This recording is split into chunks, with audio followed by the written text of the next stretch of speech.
There is a sound that has called to the human spirit for as long as we have existed, the rhythmic crash of waves against a shore, a timeless melody of both invitation and warning. It is the sound of the unknown, of horizons yet to be crossed and secrets buried in the deep. For millennia, that sound has drawn the brave, the curious, and the desperate away from the safety of the known world and into the vast, unforgiving expanse of the open ocean. They set sail on little more than wooden shells, guided by the stars and fueled by an insatiable hunger to discover what lay beyond the edge of the map. Their stories, these legendary sea voyages of the ancient world, are not just historical footnotes. They are the very fabric of our greatest myths and our most profound mysteries. Imagine unrolling a fragile, yellowed map, its edges curling with age. The continents are vaguely familiar, yet the oceans are filled with fantastical creatures and warnings of monsters lurking in uncharted waters. This was the world of the ancient explorer, a place where every journey was a leap into the abyss. We are about to embark on a journey of our own, diving deep into 25 of the most captivating and enigmatic tales of maritime exploration ever told.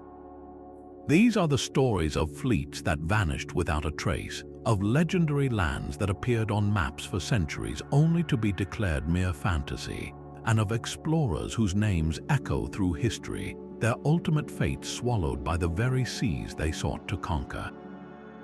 These narratives have fueled imaginations and haunted historians for centuries, blurring the line between courageous achievement and inexplicable mystery. This is more than a list of sunken ships and forgotten routes. It is an exploration of human ambition itself. It is about the incredible drive to push beyond all limits, to seek glory, knowledge, and riches, no matter the cost. We will stand on the decks of these legendary vessels, feel the salt spray on our faces, and peer into the fog alongside those intrepid souls. We will investigate the clues they left behind, the tantalizing archaeological finds, and the theories that attempt to solve these ancient puzzles. So prepare to set sail with us into the heart of history's greatest maritime mysteries, where every wave holds a story and every lost explorer awaits their moment to be remembered. Our journey into the deep begins not with a ship but with a kingdom, and not with a historian but with a philosopher. The very first legend we must confront is the granddaddy of all maritime mysteries, the story that has sparked countless expeditions and even more debates, the lost continent of Atlantis. Its tale comes to us from the ancient Greek philosopher Plato, who wrote about it in his dialogues, the Timaeus and the Critias, around 360 years before the Common Era. It's crucial to understand that Plato did not present Atlantis as a myth or a folk tale. He presented it as a true historical account passed down to the Athenian statesman Solon by Egyptian priests. According to this account, Atlantis was a powerful island kingdom located beyond the Pillars of Hercules, what we know today as the Strait of Gibraltar, placing it firmly in the vast, terrifying Atlantic Ocean. This was no ordinary place. It was a utopian society of immense wealth and staggering technological advancement, with magnificent architecture, complex canals, and a formidable navy. But its people grew arrogant and militaristic, launching an unprovoked attack on the ancient civilizations of the Mediterranean. It was the Athenians, Plato says, who heroically repelled this invasion. And then, in a single terrible day and night of earthquakes and floods, the entire island of Atlantis was swallowed by the sea, vanishing forever beneath the waves. Why has this story captured our imagination for more than 2 millennia when many other ancient legends have faded? Perhaps it is the haunting description of a perfect society that destroyed itself through its own hubris, a powerful moral warning that feels as relevant today as it was in ancient Greece. But the real mystery, the fuel for endless speculation, lies in a simple question: was Plato inspired by a real event? One of the most compelling theories points to a cataclysm that shook the Bronze Age world. Around the year 1600 before the Common Era, the volcanic island of Thera, now known as Santorini, erupted with a force estimated to be several times greater than the eruption of Krakatoa. The Minoan civilization, centered on the island of Crete, was a sophisticated seafaring power with palatial centers and advanced art, much like the description of Atlantis. The colossal eruption and the tsunamis that followed would have devastated Minoan settlements on Crete, potentially leading to the civilization's rapid decline. To the ancient Greeks, the memory of this powerful, advanced culture that seemingly disappeared overnight could have evolved over centuries into the legend of Atlantis. The geography isn't a perfect match. Thera is in the Mediterranean, not the Atlantic, but the scale of the disaster fits the story perfectly.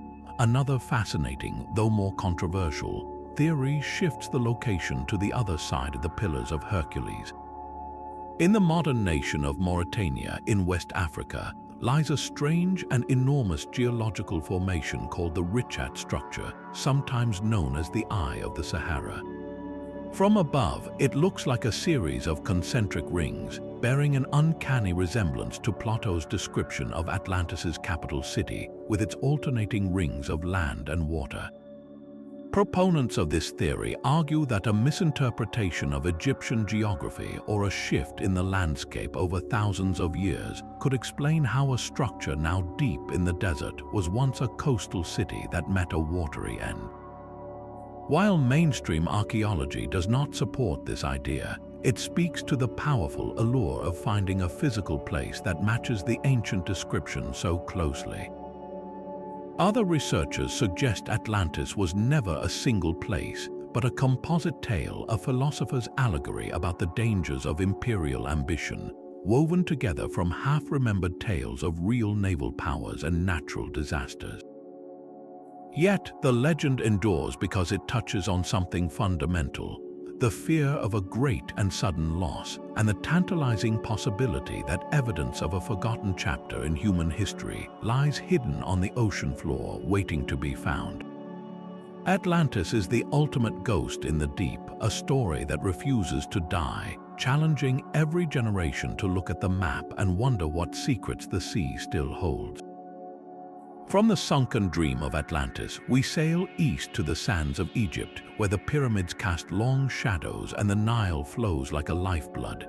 Here, another legend whispers from the papyrus scrolls, a tale not of a lost continent, but of a lost fleet. This story takes us to the 4th dynasty, to the reign of the Pharaoh Menkaure, the builder of the smallest of the 3 great pyramids at Giza, around 2,500 years before the Common Era. While the Greeks were spinning the allegory of Atlantis, the Egyptians were already masters of river navigation. But the open ocean was a different kind of beast, a realm of chaos they called the Great Green.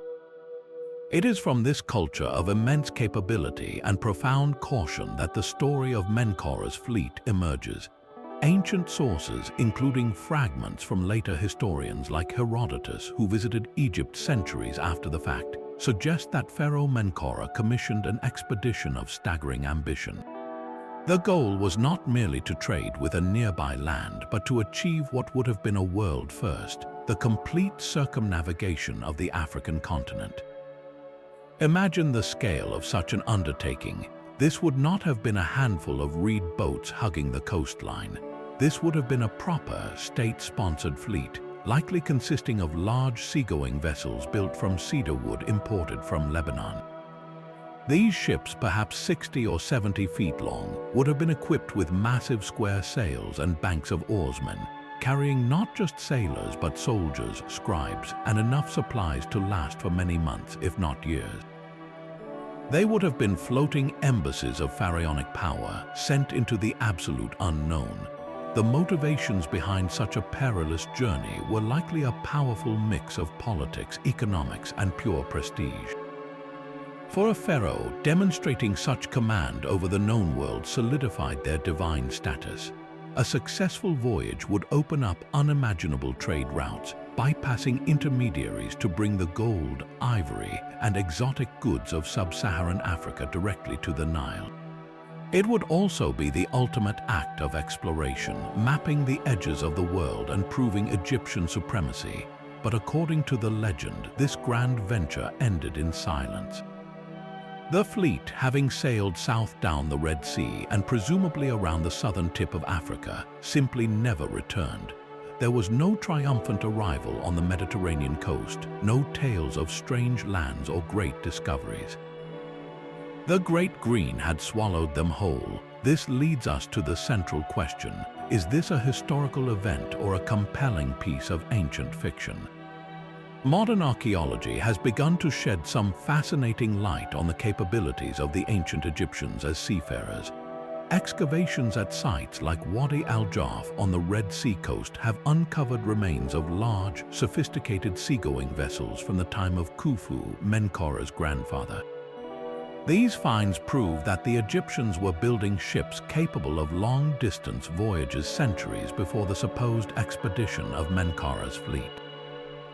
They had the technology. Furthermore, a hieroglyphic inscription known as the Palermo Stone records an expedition during the 5th dynasty to the land of Punt, a fabled region likely located in the Horn of Africa. This demonstrates that Red Sea voyages to distant lands were not just possible, they were recorded events. So what might have happened to Menkaure's fleet if it did set sail? The challenges would have been immense. Navigating the currents around the Cape of Good Hope is notoriously difficult even for modern sailors. They would have faced starvation, disease, and potentially hostile encounters. One theory suggests they may have successfully rounded Africa, but met their end in the vast, featureless expanse of the Atlantic, unable to find their way north to the Mediterranean. Another, more tantalizing possibility is that they didn't vanish at all, but chose not to return. Perhaps they found a new land to settle, or were integrated into a coastal community, their Egyptian origins lost over generations. The silence of the historical record is deafening, but it is the same silence that surrounds so many great explorations. The lost fleet of Menkaure stands as a testament to the incredible maritime ambitions of a civilization we are only just beginning to understand, a ghost armada whose sails still haunt the edges of our maps. But if the story of Menkaure's fleet is one of ambitious exploration cut short by silence, our next legend is the exact opposite, a story of explosive, violent arrival that echoes through history. We now travel to the twilight of the Bronze Age, a period around 1200 years before the Common Era, when the sophisticated, interconnected world of the Eastern Mediterranean was teetering on the brink. Palaces were burning, empires were crumbling, and entire civilizations were vanishing from the historical record. And into this chaos sailed a force so terrifying and so enigmatic that their true identity remains one of history's most fiercely debated puzzles, the Sea Peoples. The primary source for their story comes from the victors, carved in stone on the temple walls of Medinet Habu in Egypt. The reliefs commissioned by the pharaoh Ramesses III are not dry historical accounts. They are vibrant, chaotic scenes of total war. We see a great naval battle raging in the Nile Delta, a desperate struggle for the survival of Egypt itself. The Egyptian ships, orderly and familiar, are besieged by a bizarre and terrifying enemy fleet. The warriors of the Sea Peoples fight from vessels that look unlike anything else in the Mediterranean, with high, swan-like prows and stern posts. But it is the depictions of the warriors themselves that are so striking. They wear horned helmets, feathered headdresses, and strange, patterned armor. They carry round shields and long, thrusting swords. Most chillingly, they travel with their families. Women and children are shown riding in ox carts on the accompanying land reliefs.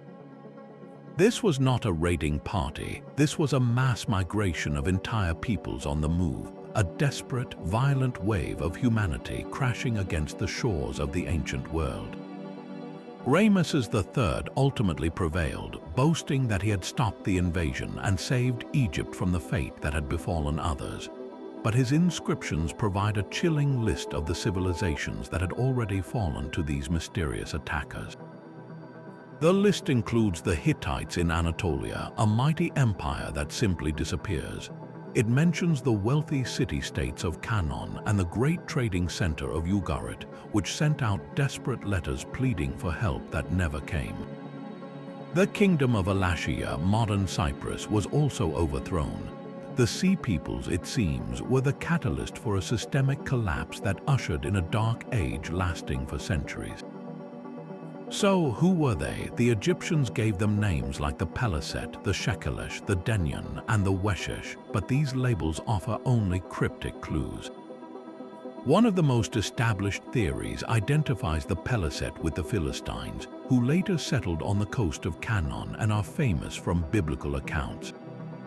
Archaeological evidence from Philistine cities shows a distinct material culture with connections to the Aegean world, suggesting they may have originated from areas like Greece or Crete. Another theory links the Shekelesh to Sicily and the Shurden to Sardinia based on the similarity of their names. Could these warrior bands have been a coalition of displaced peoples from across the Mediterranean, uprooted by a combination of famine, climate change, and earthquakes? A period of prolonged drought and cooling temperatures, known as a megadrought, is supported by pollen and sediment records from the region. This environmental stress could have triggered mass migrations, turning various seafaring groups into desperate marauders. A more dramatic, though less widely accepted, hypothesis suggests the Sea Peoples were not mere migrants but sophisticated pirates who mastered the art of naval warfare, systematically dismantling the Bronze Age trade networks that sustained the great empires.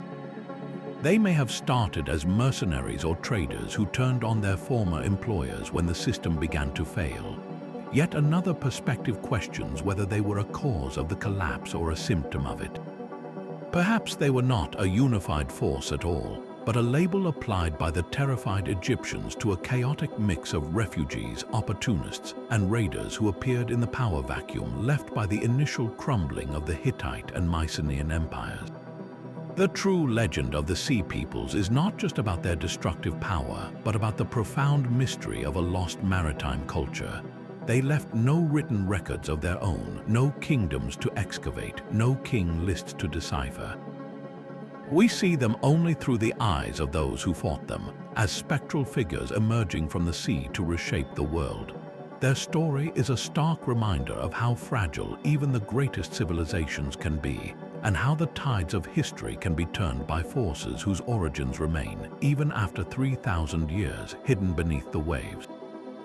While the Sea Peoples represent a terrifying mystery born from collapse, our next legend offers something far rarer from the ancient world, a first-hand account.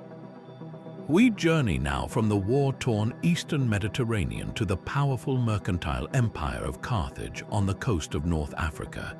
In the 6th century before the Common Era, Carthage was a rising power, a Phoenician colony that had grown rich and ambitious, establishing trading posts across the Mediterranean and beyond. It is from this culture of commerce and exploration that we get one of the most extraordinary documents to survive from antiquity, the Perilous of Hanno. A perilous was a sailor's log, a practical document describing coastlines, landmarks, and sailing distances.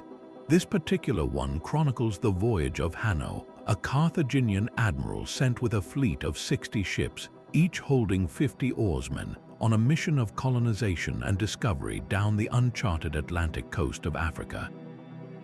The stated purpose of the expedition was practical and expansive, to found new cities beyond the Pillars of Hercules, solidifying Carthaginian control over potential trade routes and resources. The text tells us they successfully established several settlements along the coast of modern-day Morocco, but then Hanno and his fleet did something astonishing. They kept sailing south, venturing into regions no Mediterranean sailor had ever described. The Perilous transforms from a simple logbook into a chronicle of the weird and wonderful. The coastline begins to change, becoming a featureless, burning desert. They encounter tribes of nomadic herdsmen who shun their offers of friendship and flee. The further south they go, the more surreal the account becomes. They report coming to a large river teeming with crocodiles and hippopotamuses, unmistakable signs they had reached a major waterway, likely the Senegal River. Then at night they witness something terrifying and beautiful. The interior of the land appears to be on fire, with flames that reportedly reached higher than the stars. They name this awesome sight the Chariot of the Gods. Modern scholars almost universally identify this as a description of a massive volcanic eruption, most likely from Mount Cameroon, one of the most active volcanoes in Africa. But the most famous and most debated part of the journey involves an encounter with a tribe the Carthaginians called the Gorillai. Hanno's men reportedly came across a group of what they described as savage men on an island. The account states these individuals were covered in hair, and when the Carthaginians attempted to capture them, the males escaped by climbing steep cliffs and throwing stones, while the females fought back ferociously. The Carthaginians ultimately killed several of the females and brought their skins back to Carthage. For centuries, this passage was dismissed as pure fantasy, a traveler's tall tale. That is, until the 19th century, when European explorers encountered great apes in Africa, and the name gorilla was scientifically adopted. The similarity is simply too striking to be a coincidence. It suggests that Hanno's expedition may have been the first Mediterranean explorers to encounter and document what we now know as gorillas, or perhaps another species of great ape like the chimpanzee. This leads to the central geographical mystery: just how far south did Hanno actually sail? The clues in the perilous are tantalizing. The mention of crocodiles and hippos points to a river system south of the Sahara. The Chariot of the Gods strongly suggests they saw Mount Cameroon, which would place them far down the coast near the Gulf of Guinea. If this interpretation is correct, Hanno's voyage would have taken him along nearly the entire western bulge of Africa, an incredible feat of navigation and endurance. However, some historians urge caution. They point out that the sailing distances and descriptions of the coastline can be interpreted in different ways, and it's possible the fleet did not venture quite so far. The text is brief and was copied and translated many times over the centuries, leaving room for errors or misinterpretations.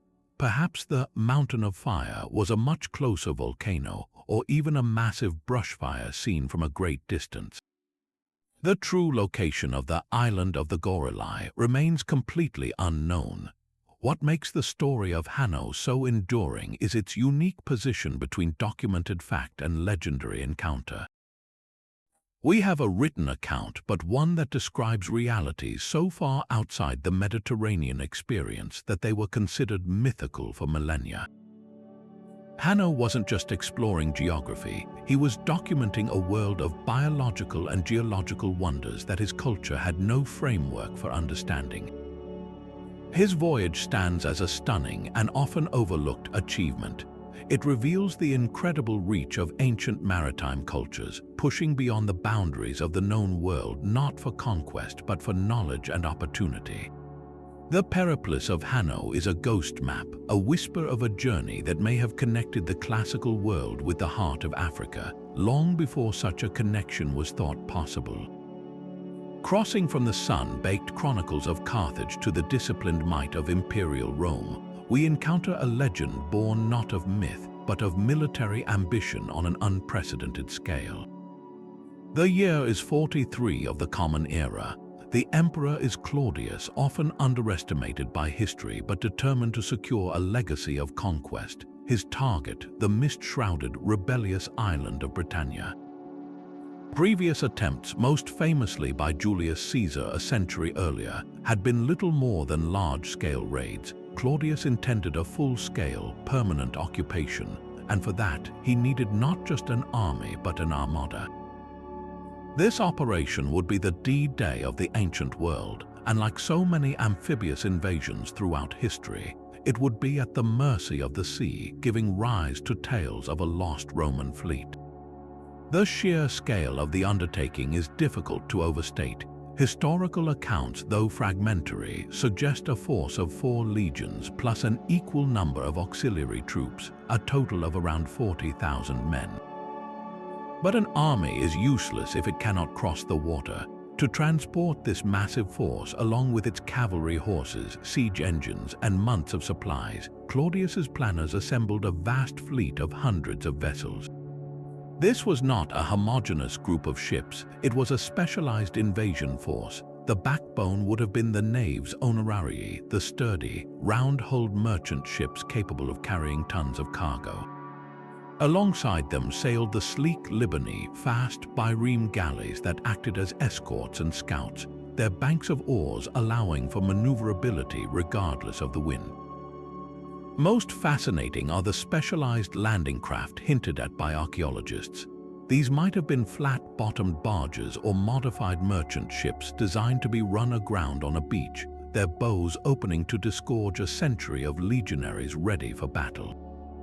This immense armada, a floating city of soldiers and sailors, represented the absolute peak of Roman logistical power. The most credible and enduring legend associated with this invasion is not of a battle lost, but of a storm won. As the fleet massed at Gesoriacum, the port we know today as Boulogne in northern France, it faced the treacherous and unpredictable waters of the English Channel, what the Romans called the Oceanus Britannicus. Ancient sources, including the historian Cassius Dio, report that as the fleet set out, a great storm arose, scattering the ships and threatening to dash the entire invasion plan against the rocky coasts of Kent before it even began. The legend tells of ships foundering, of men and horses drowning, and of valuable supplies lost to the deep. For a moment, it seemed the gods themselves were defending Britannia. But the Roman military machine was built on resilience. According to the tale, the commanding general, Aulus Plautius, faced with potential mutiny from soldiers terrified of the ocean and the rumored giants of Britain, was saved by the intervention of a freedman named Narcissus. His speech reportedly shamed the troops into continuing. The storm abated, the fleet was regrouped, and the invasion proceeded, leading to a successful landing and the eventual Roman conquest of southern Britain. This near disaster raises a compelling archaeological mystery. If a significant number of ships were lost in that storm, where are their remains? The search for Claudius's lost fleet has become a holy grail for underwater archaeologists. The English Channel is a challenging environment with strong currents, shifting sands, and poor visibility. Yet, tantalizing clues have emerged. In recent years, excavations in the Medway estuary in Kent have revealed the remains of what appears to be a Roman warship from around the 1st century. While not definitively linked to the invasion fleet, its location fits the narrative of ships being driven off course or damaged during the landing phase. Other potential wreck sites buried under centuries of silt are constantly being surveyed with advanced technology like side-scan sonar and magnetometers. The discovery of a cluster of wrecks from this exact period would be a monumental find, offering an unparalleled window into Roman naval technology and the realities of ancient warfare. The legend of the lost fleet is powerful because it underscores the fragility of even Rome's greatest endeavors. The success of the invasion, which permanently altered the course of British history, hinged on surviving a single night of tempest. Those ships that did not make it, swallowed by the waves with their crews and cargo, are the silent, forgotten cost of empire. They lie on the seabed as ghostly reminders that history is shaped not only by the battles that were won, but by the storms that were barely survived. Their discovery would turn legend into tangible history, giving a voice to the thousands of anonymous sailors who were the first casualties in the conquest of Roman Britain. Leaving the disciplined legions of Rome behind, we now voyage to the far side of the world, to an empire forged not by a senate but by a single, terrifyingly ambitious man. This is the story of a quest born not from territorial expansion, but from a deeply personal, all-consuming fear. The year is 219 before the Common Era. The ruler is Qin Shi Huang, the first emperor of a newly unified China, a man who had conquered death itself by ending centuries of warring states. Yet for all his power, he could not conquer the one enemy that comes for every mortal: time. Haunted by his own mortality, the emperor became obsessed with finding a way to cheat death, turning to alchemists and mystics who promised the ultimate prize, the elixir of life. And it is from this potent mix of absolute power and profound paranoia that the legend of the explorer Xu Fu was born. Historical records, primarily the Records of the Grand Historian by Sima Qian, tell us that Xu Fu was a court sorcerer who presented a bold plan to the emperor. He claimed to know the location of 3 mystical islands in the eastern sea: Pinglai, Fangzheng, and Yingzhou. These were not ordinary lands, they were the abodes of immortal sages who possessed a magical herb that could grant eternal life. Convinced, Qin Shi Huang gave Xu Fu a commission of almost unimaginable scale. He was provided with a massive fleet of ships, said to number in the dozens, crewed by thousands of men and women. This was no small expedition, it was a veritable armada of hope. The crew included skilled artisans, farmers, doctors, and even young boys and girls, suggesting this was not just a mission to retrieve an object, but perhaps to establish a permanent presence or a colony near the source of the immortality herb. They were stocked with seeds for 5 different grains, tools for every conceivable task, and vast treasures to trade with the immortals. The emperor had essentially given Xu Fu the resources to build a new society, all for the chance to sip from the cup of eternity. The official story, as recorded, is that Xu Fu's first expedition returned empty-handed. He reportedly told the emperor that a powerful sea monster guarded the approaches to the mystical islands and that he needed skilled archers to defeat it. Incredibly, Qin Shi Huang agreed, providing him with an even larger fleet and more resources. Xu Fu set sail a second time around 210 BC and vanished forever. He never returned to China. To the furious and aging emperor, this was the ultimate betrayal. But in the centuries that followed, Xu Fu's failure transformed into something far more fascinating, a legend of successful discovery. The story evolved that he had, in fact, found what he was looking for but had chosen never to come back. He had discovered a new and fertile land, peaceful and abundant, and there he and his crew settled, founding a new civilization, free from the tyrannical demands of the emperor. This is where history bleeds into myth, and where the legend takes on a life of its own across East Asia. The most prominent and enduring theory places Xu Fu's landing in Japan. In various parts of Japan, particularly around the Kumano region and on the island of Kyushu, there are shrines, monuments, and local folklore dedicated to Xu Fu. The stories tell of a seer or a prince from the western lands who arrived with his followers, bringing with him advanced knowledge of rice cultivation, sericulture, medicine, and new techniques for weaving and metalworking. These tales are so persistent that for many centuries, Xu Fu was credited with catalyzing the transition from the Jomon to the Yayoi period in Japan, a time of significant agricultural and technological advancement.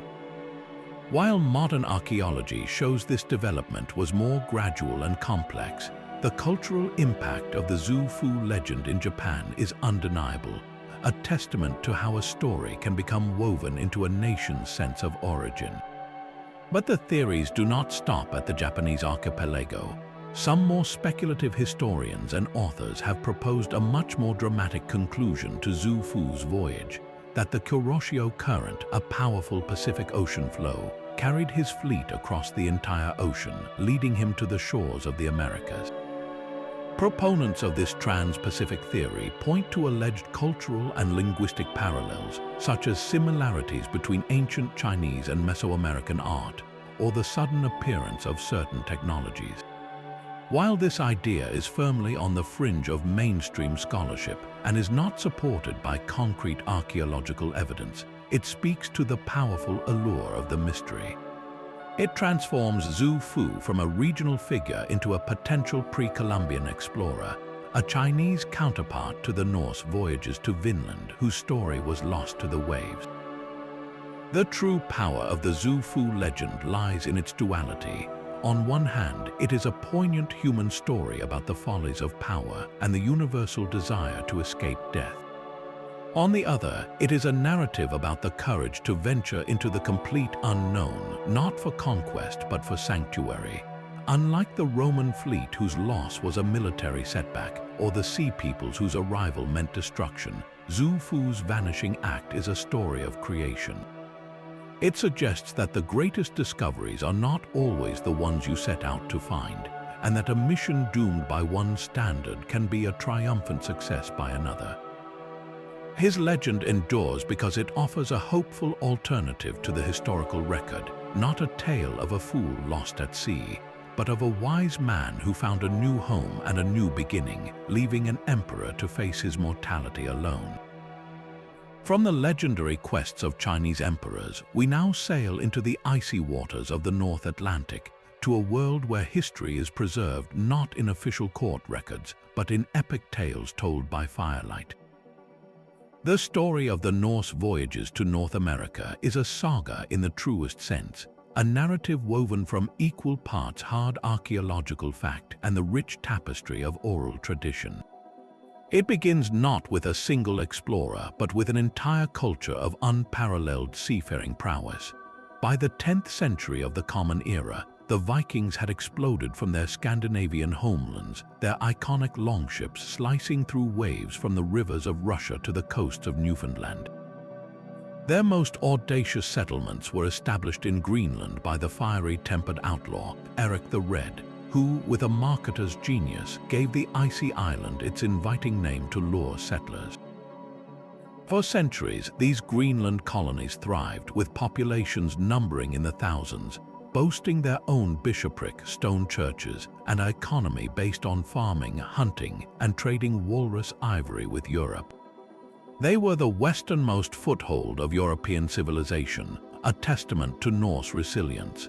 But their story contains one of history's most haunting silences. By the 15th century, the eastern and western settlements of Greenland were completely abandoned, their fate a mystery that echoes to this day. Our window into their greatest exploratory achievement comes from two Icelandic texts, the Saga of the Greenlanders and the Saga of Eric the Red.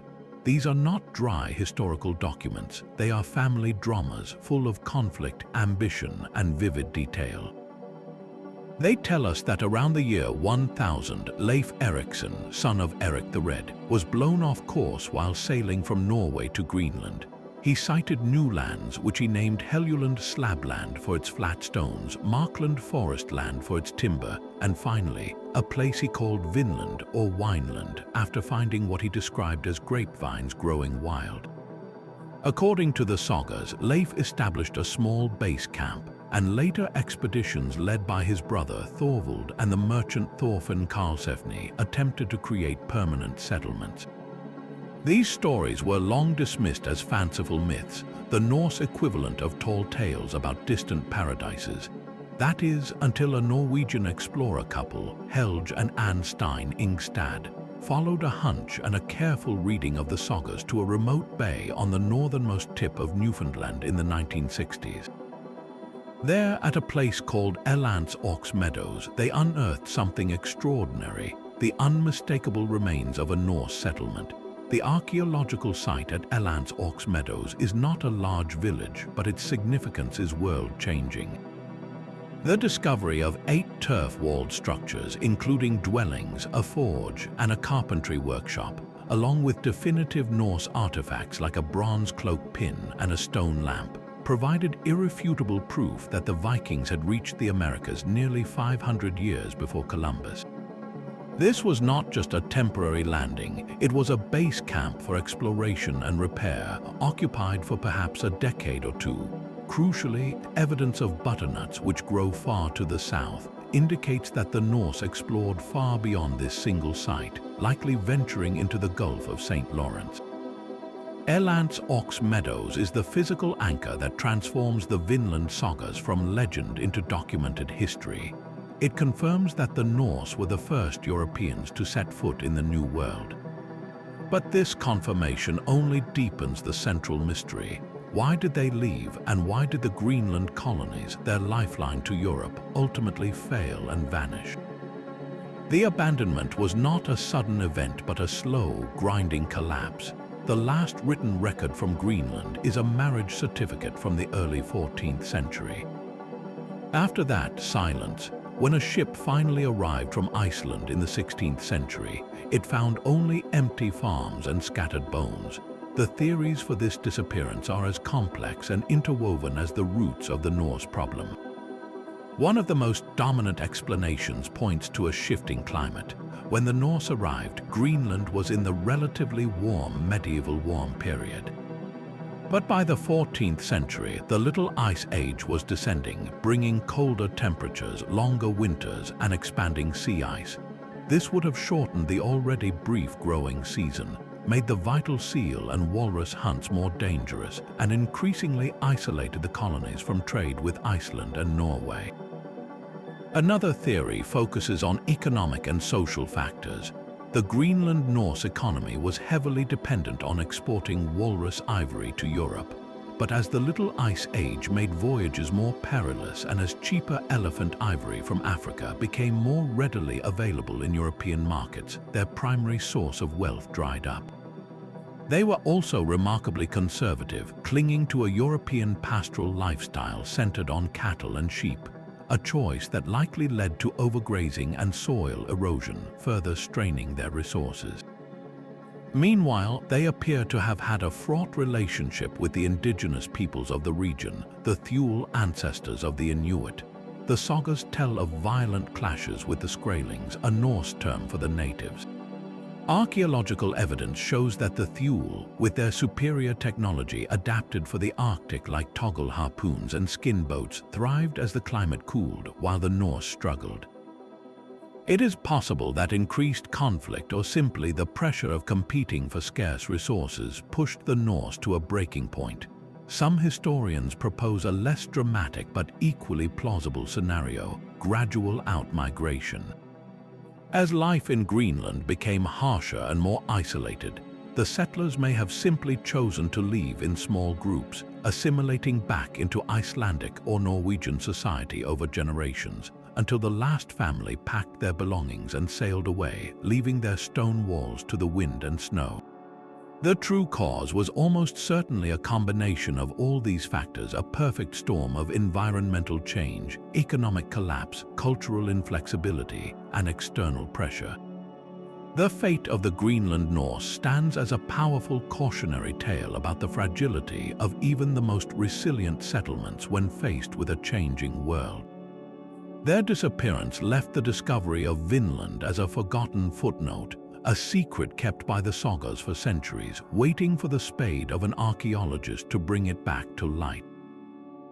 While the Norse were navigating by the stars to reach very real, if fleeting, shores in North America, a much different kind of quest was taking shape in the hearts and minds of medieval Europe.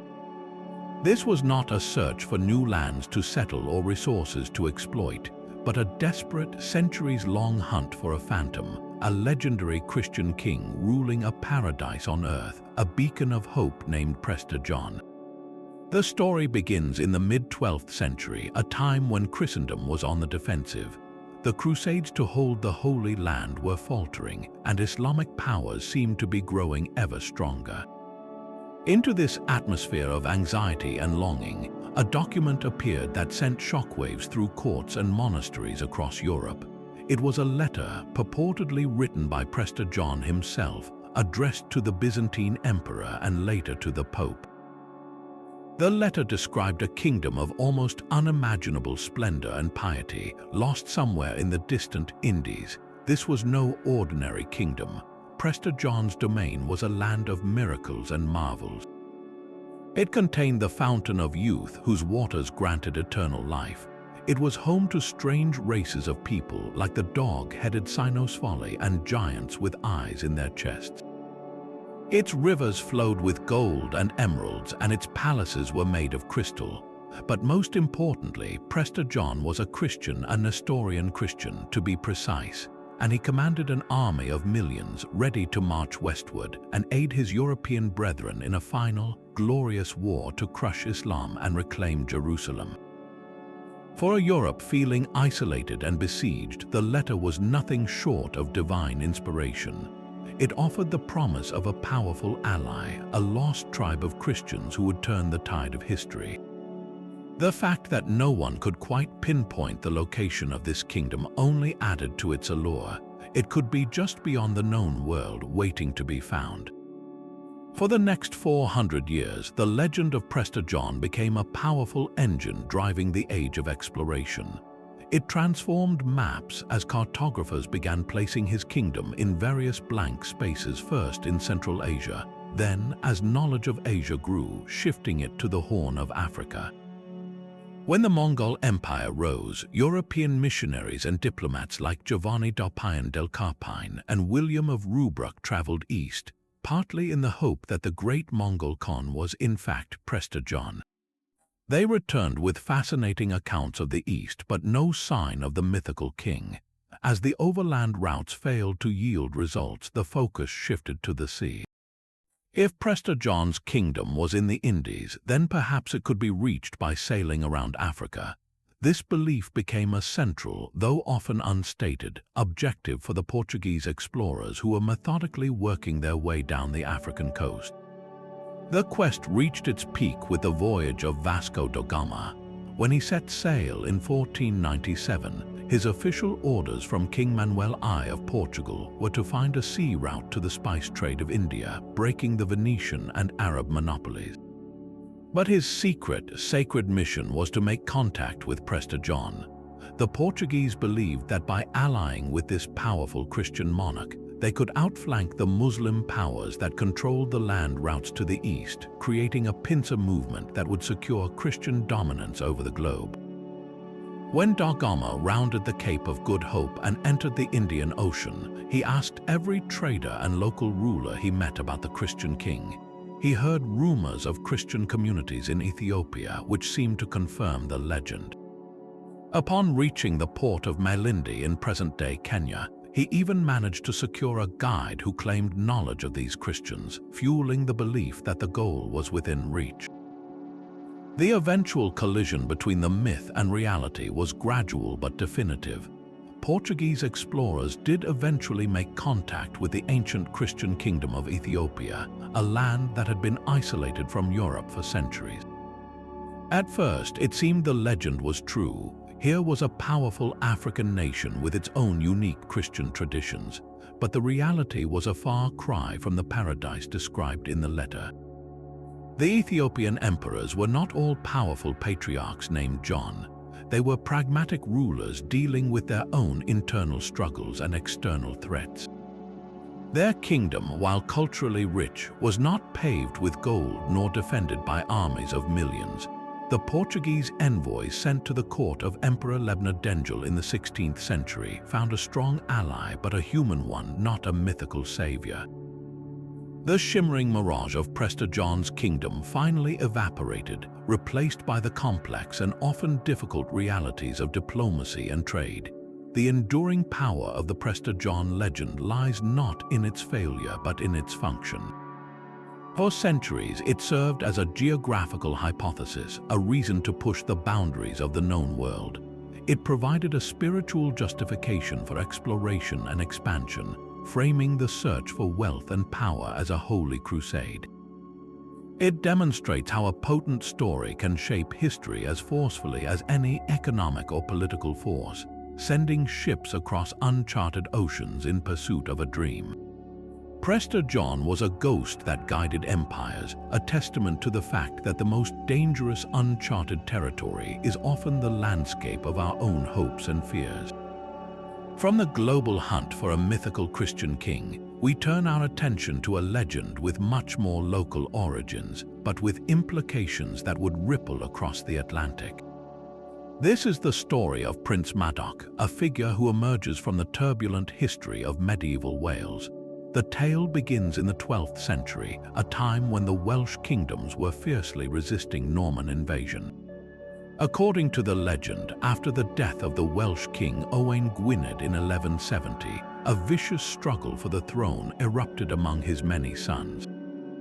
Rather than be drawn into the bloody fratricidal conflict, one Prince Madoc decided to seek a new life across the Western Sea. He is said to have gathered a small fleet of ships, stocked with supplies and crewed by those who wished to escape the chaos, and sailed bravely into the unknown expanse of the ocean.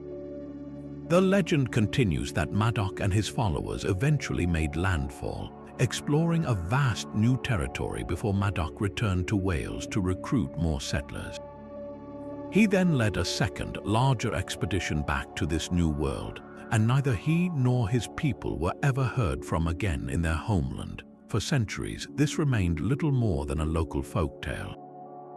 But in the age of European exploration of the Americas, the story of Madoc was resurrected and transformed into a powerful historical claim.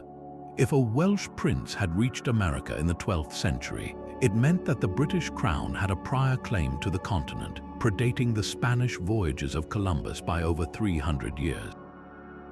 This narrative became particularly potent in the 18th and 19th centuries as the United States expanded westward, providing a romantic, pre-Columbian justification for Anglo-Saxon settlement.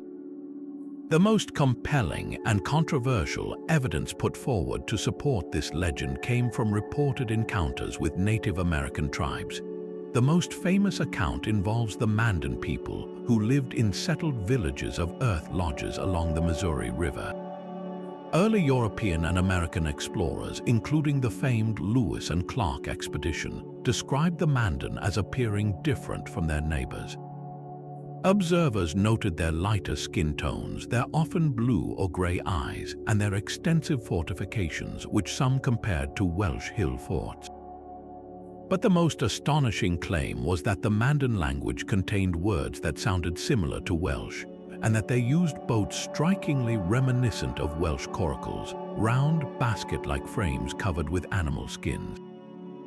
These tantalizing parallels were seen by believers as living proof that the Mandan were the descendants of Madoc's lost colonists, their Welsh blood and customs preserved in isolation over 6 centuries.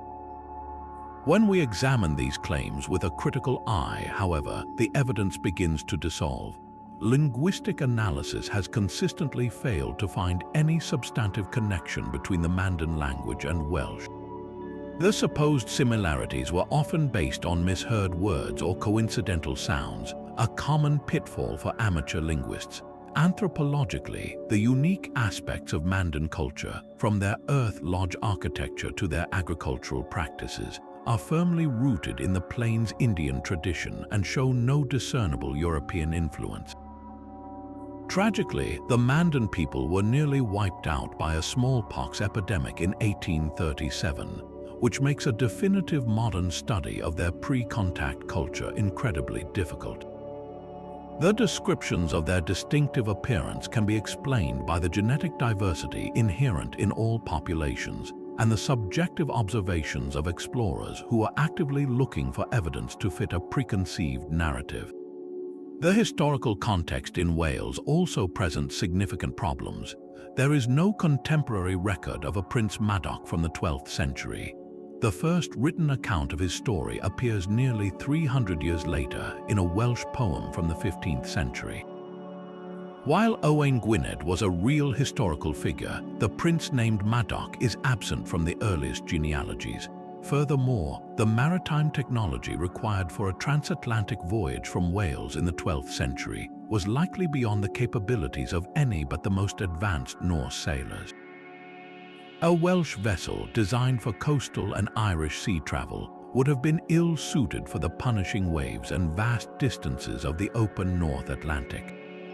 So why did this legend prove so enduring? Its power lies not in historical fact, but in its political utility. During the era of imperial rivalry, the story of Madoc was a powerful tool. It allowed English and later American settlers to frame their expansion not as an invasion of a foreign land, but as a reclamation of a territory once settled by their Celtic cousins. It created a narrative of prior discovery that could be used to challenge Spanish and French claims. The legend offered a romantic origin story that connected the new American frontier to the ancient landscapes of Britain, weaving a thread of destiny that justified manifest destiny. The story of Prince Madoc is a profound example of how a national myth can be crafted and amplified to serve a contemporary political purpose, transforming a tale of seafaring exile into a charter for colonization. It reminds us that the stories we tell about the past are often less about what actually happened and more about what we need to believe in the present. But for every legend of exploration into the vast unknown, there exists a counterpart, a story not of finding new lands but of losing a homeland forever. We now travel from the open ocean back to the coastal waters of Britain, to a legend that is deeply woven into the soil and sea of Cornwall. This is the myth of Lyonesse, a land of Arthurian romance said to have once stretched from the rugged southwestern tip of England all the way to the Isles of Scilly, a kingdom of fertile plains and fair cities, now lying silent beneath the waves. Unlike the grand empires of Rome or the fleets of Carthage, Lyonesse is a ghost from a more intimate, poetic past, a loss felt not by an empire but by a people. The most famous literary connection places Lyonesse as the homeland of Tristan, the tragic hero of the Tristan and Isolde legend. In these medieval tales, Lyonesse is not just a place on a map, it is the seat of Tristan's family, the land he is destined to rule before his life becomes entangled in a doomed love affair. Its sinking, therefore, is more than a geological event. It is a backdrop of profound melancholy, a symbol of a paradise lost that mirrors the personal paradise Tristan himself loses. The stories describe a cataclysm of biblical proportions, a single monstrous storm that raged for days, swallowing towns, churches, and forests in one violent surge. Local folklore adds haunting details, like the tales of fishermen who, on calm days, claim to hear the distant, drowned bells of Lyonesse's churches tolling mournfully from beneath the sea, a sonic ghost reminding the living of what lies below. What gives the legend of Lyonesse such enduring power is the compelling evidence that it may be more than just a folk tale. The geography of the region tells a story of dramatic change. The sea between the mainland and the Isles of Scilly is shallow, known to mariners as a treacherous area of submerged rocks and shifting sands. This entire shelf, now called the Celtic Sea Shelf, was indeed dry land thousands of years ago. As the last ice age ended around 12,000 years ago, massive glaciers melted, causing global sea levels to rise relentlessly. This wasn't a sudden event like the storm in the legend, but a slow, inexorable encroachment that would have spanned generations. Communities would have been forced to retreat again and again, watching their ancestral hunting grounds and settlements vanish beneath the water century by century. The memory of this great loss, passed down through countless generations, could have easily crystallized into the legend of a single catastrophic flood. Archaeology provides even more tantalizing clues. On the island of Samson, part of the Scilly archipelago, there are the remains of ancient stone field boundaries, now submerged at high tide. Even more strikingly, in the intertidal zone around Mounts Bay near Penzance, archaeologists have discovered a submerged forest. At low tide, the stumps of ancient oak, pine, and hazel trees become visible, their roots still firmly anchored in the soil that was once dry land. These are not the ruins of a castle, but they are something perhaps more powerful, the physical remains of a lost landscape, a forest that once echoed with the sounds of life, not the hollow groan of the ocean. For the people living in Cornwall centuries ago, these tangible signs of a sunken world would have provided undeniable proof that the land had once extended far further out to sea, giving a bedrock of truth to the poetic legend of Lyonesse. The story of Lyonesse, therefore, occupies a unique space. It is a bridge between the world of high medieval romance and the hard, slow science of geology. It demonstrates how a real, collective memory of environmental change can be shaped by storytelling into a powerful national myth. the lost land serves as a poignant metaphor for the fragility of human endeavors in the face of nature's immense power, a theme as relevant today as it was 1,000 years ago. It is a legend not of conquest but of nostalgia, not of a future to be won, but of a past that is forever just out of reach, its outline visible only in the imagination and in the ghostly trees that appear when the tide rolls back.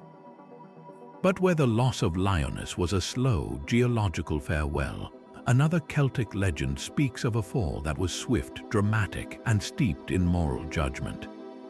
We travel now from the shores of Cornwall to the rocky coast of Brittany in northwestern France, to a story that has haunted the region for over a millennium, the legend of the sunken city of Wise. This tale is not one of gradual erosion but of a single catastrophic night, a story of human hubris and divine retribution that rivals the biblical account of Sodom and Gomorrah. Wise, or Cur Wise in the Breton language, was said to be a city of unparalleled splendor, a marvel of engineering and wealth. The most captivating detail of the legend is its ingenious defense against the very sea that would eventually consume it. Wise was built on land that lay below the high tide mark, protected from the ocean's fury by a massive dike. The only entrance to the city from the sea was through a single, enormous bronze gate, and the key to this gate was held by the city's ruler, King Gradlon. Each day, the gate was opened at low tide to allow fishing boats and trade vessels to pass. Each evening, the king himself would lock it securely, ensuring the city's safety. It was a testament to humanity's ability to tame nature, to create a paradise in a place that should have been impossible. The legend, however, centers not on the wise king, but on his daughter, the Princess Dahat.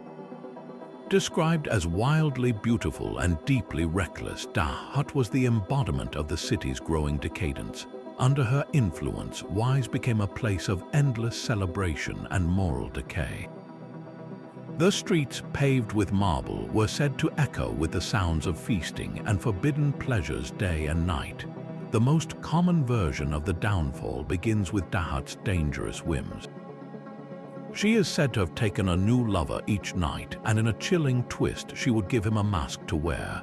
When morning came, that mask would be magically fused to his face, and the unfortunate man would be led to the cliffs and thrown into the sea. This cycle of seduction and murder could not last. One night, a mysterious stranger in red arrived in the city. He was handsome and charismatic, and Dahat was immediately drawn to him. This stranger, according to the tale, was none other than the devil himself, come to claim the city for his own. After a night of revelry, Dahat, either enchanted or simply reckless, demanded a prize from the stranger. He told her that the greatest treasure in the city was the key that her father wore around his neck, the key to the bronze sea gate.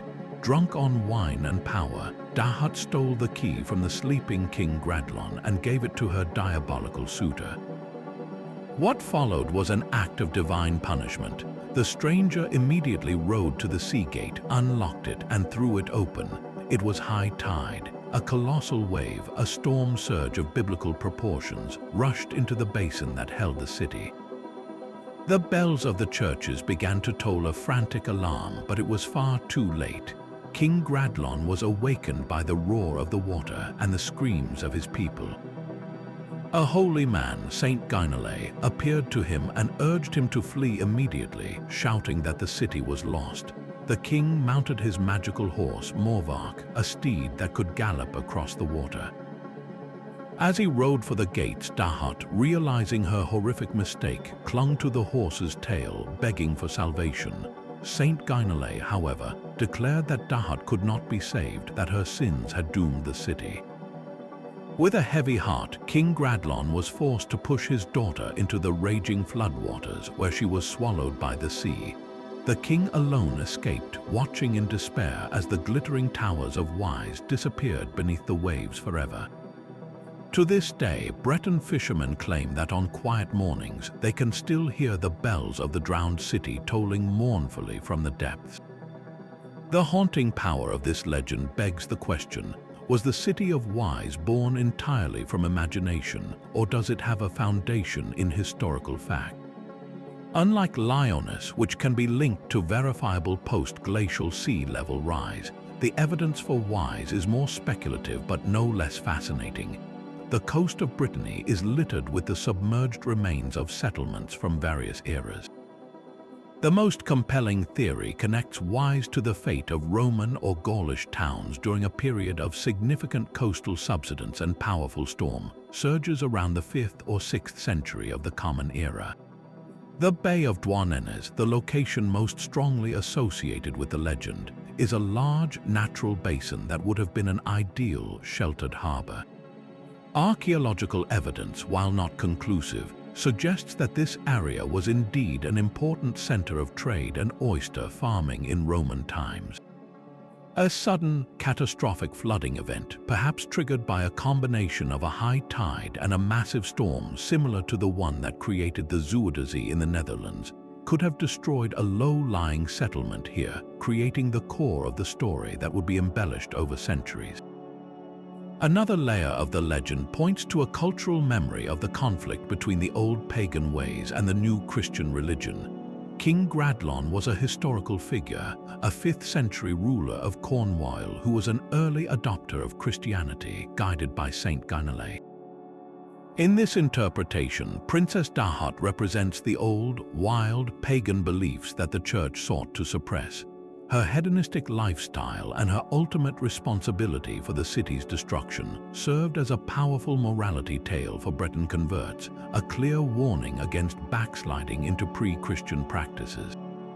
The city's downfall becomes an allegory for the triumph of the new faith over the old, with the sea acting as the instrument of God's cleansing wrath. The enduring legend of Wise, therefore, operates on multiple levels.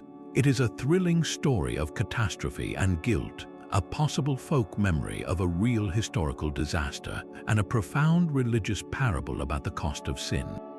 It captures the eternal tension between humanity's ambition to conquer the sea and the ocean's ultimate, overwhelming power, a tension that every coastal community understands in its bones. Leaving the drowned bells of Wise and Lyonesse behind, our journey now takes us across the Atlantic to a new world, where the lust for gold would conjure a legend as potent as any ghost city beneath the sea. In the wake of Christopher Columbus's voyages, the Spanish conquest of the Americas was fueled by two powerful forces: the zeal to convert souls to Catholicism and an insatiable hunger for precious metals. It was in this cauldron of greed and ambition that the legend of the 7 cities of gold was born, a tale that would send armored conquistadors marching into the heart of the uncharted North American desert. The origin of this myth is as fascinating as the quest itself, tracing back not to the New World but to an old story from the Iberian Peninsula. During the Moorish invasion of the 8th century, a popular European legend told of 7 Catholic bishops who fled west across the Atlantic Ocean to escape the Islamic advance. It was said that each bishop founded a magnificent city on a distant island, and that these cities grew to become realms of immense wealth and piety, their streets paved with gold and their churches studded with jewels.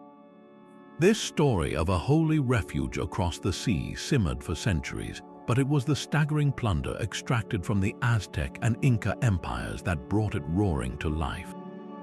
When Spanish explorers heard Native American tales of 7 great cities to the north, their minds immediately leaped to the legend of the 7 bishops. They gave these fabled cities a name, Cibola. The man who turned this rumor into a full-blown obsession was an ambitious and ruthless conquistador named Francisco Vázquez de Coronado.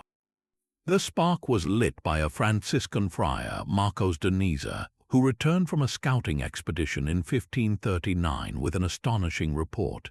Claiming to have seen one of the cities from a distance, de Niza described Cibola as a place larger and richer than Mexico City, a metropolis so magnificent that it dwarfed anything the Spanish had yet encountered in the Americas.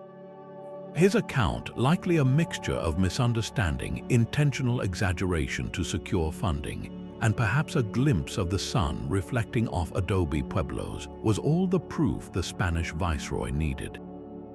He appointed Coronado to lead the most massive and well-equipped expedition ever assembled to explore the northern frontiers.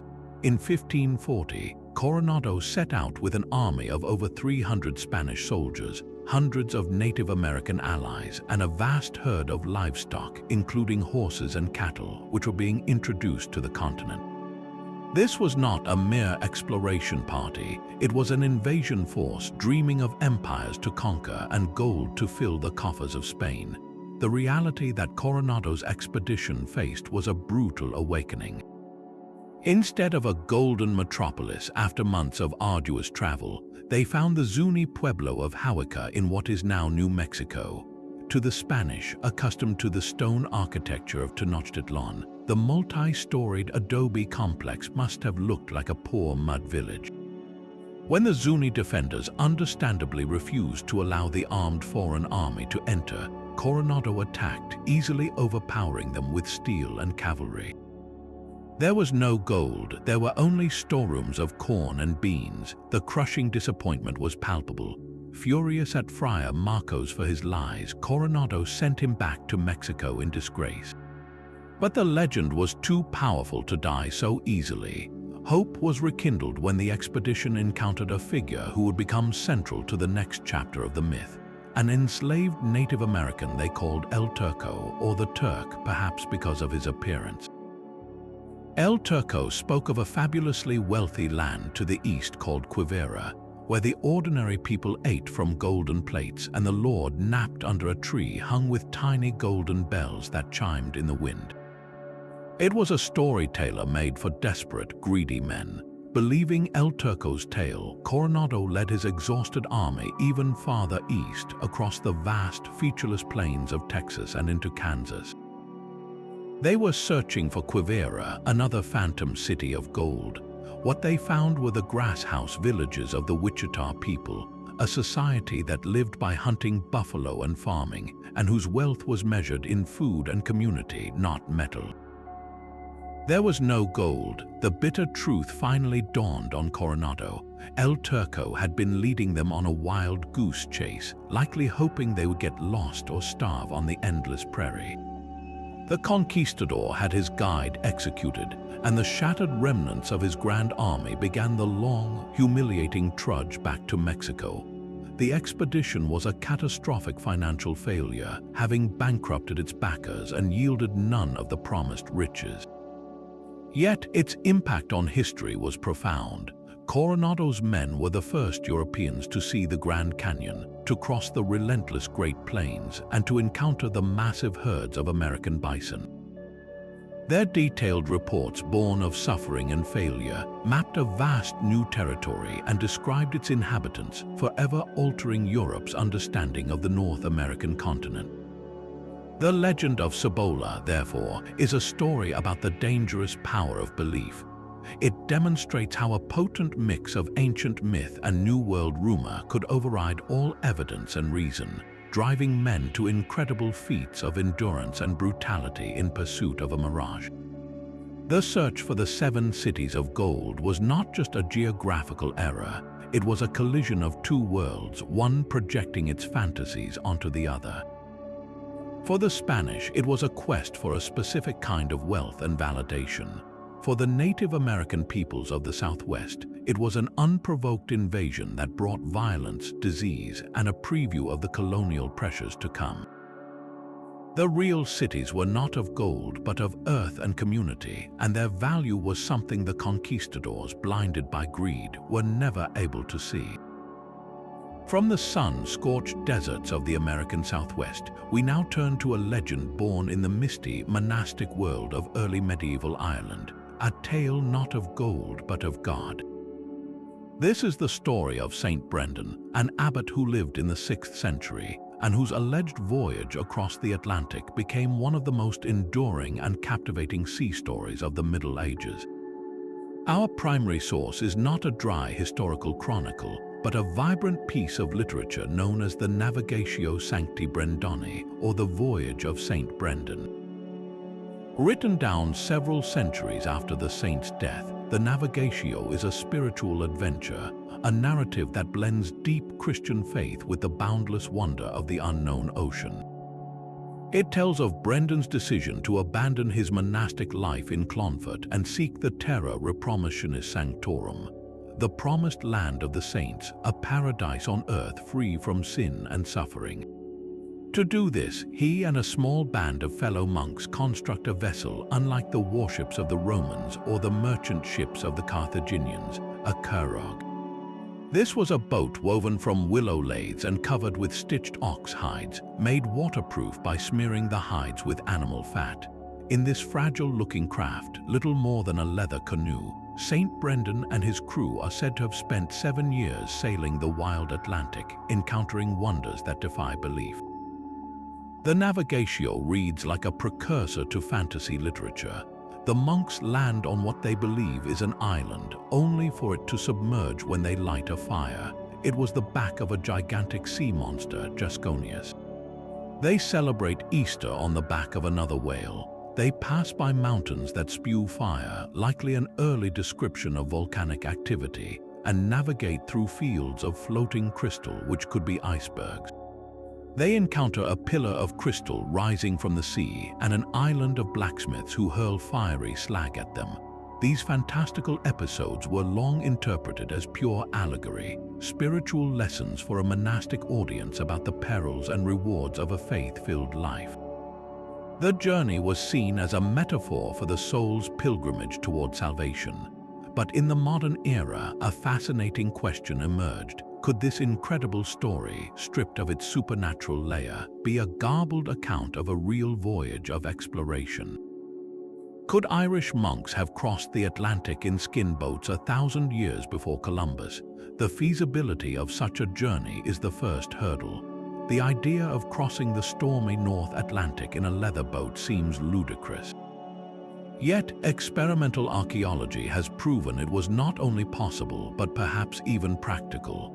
In the 1970s, the explorer Tim Severin constructed a full-size, period-accurate curragh, which he named Brendan. Using only materials available in the 6th century, Severin and his crew successfully sailed from Ireland across the stepping stone islands of the North Atlantic, eventually reaching Newfoundland. The voyage demonstrated that the leather boat was remarkably seaworthy, riding the waves like a cork, and that the route was navigable using the stars, the flight paths of birds, and the direction of prevailing currents.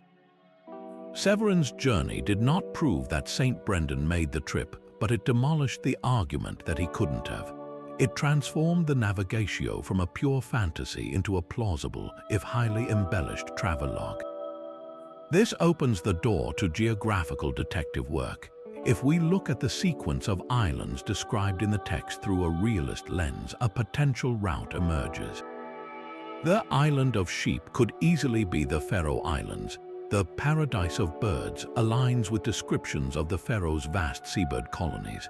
The mountain that spouts fire is a near-perfect match for a volcano on Iceland, which Irish monks seeking solitude may have visited even before the Norse arrived.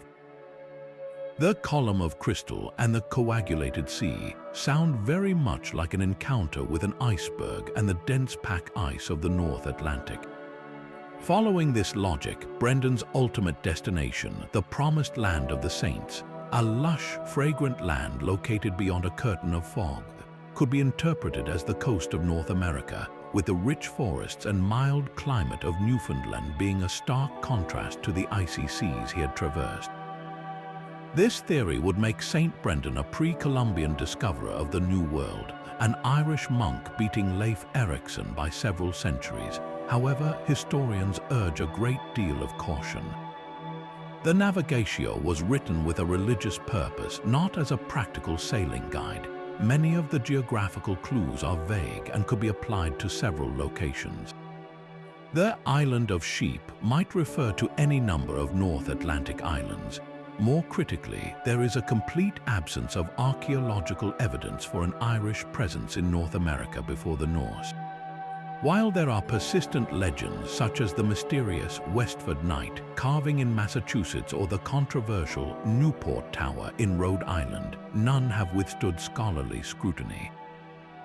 These are almost certainly from a later period. The case for St. Brendan's voyage rests entirely on the interpretation of a text that is, at its heart, a work of pious fiction. The most balanced view is that the Navigatio is a composite tale, woven together from the real experiences of unnamed Irish monks who did indeed island hop across the North Atlantic, combined with sailors' yarns, biblical imagery, and pure imagination. The story of St. Brendan endures not because it can be definitively proven, but because it captures a profound truth about the early medieval Irish Church, its incredible missionary zeal and its fearless willingness to cast itself upon the waves in search of God's grace, turning the terrifying ocean into a pathway to paradise. From the spiritual quests of Irish monks to the treasure hunts of Spanish conquistadors, our journey now takes us to a land famously isolated for millennia, the island continent of Australia. Here, a legend persists not of a lost city, but of a single enigmatic shipwreck that, if proven real, could rewrite the entire history of European exploration. This is the enduring mystery of the Mahogany Ship. The story begins in the early 19th century, amidst the wild dunes of Warrnambool on the southern coast of Victoria. In this region, known as the Shipwreck Coast for the many vessels claimed by its treacherous waters, local whalers and settlers began reporting a strange sight. Partially buried in the sand dunes just behind the beach was the wreck of an ancient-looking vessel. What made it remarkable was its construction.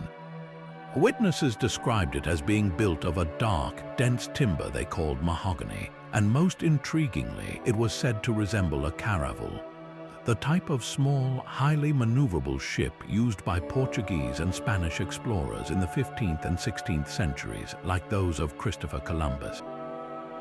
This was decades before the official European discovery of Australia's eastern coast by Captain James Cook in 1770. The most credible accounts come from a cluster of sightings between 1836 and 1880. Crews from whaling ships, local settlers like the Manifold family, and even government surveyors reported clambering over its exposed ribs. They noted its peculiar features, the dark wood, which was incredibly hard and seemed resistant to rotting, its carvel-built construction, where the planks are fitted flush to each other rather than overlapping, and its relatively small size, estimated to be between 60 and 100 feet long.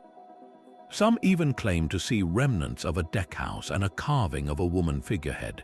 For a time, the wreck was a local curiosity, but as the dunes shifted, the ship was swallowed by the sand, vanishing from view and retreating into the realm of folklore.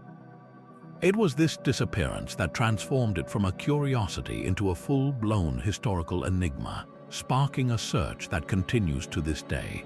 The theory that this wreck could predate the known European discovery of Australia is electrifying.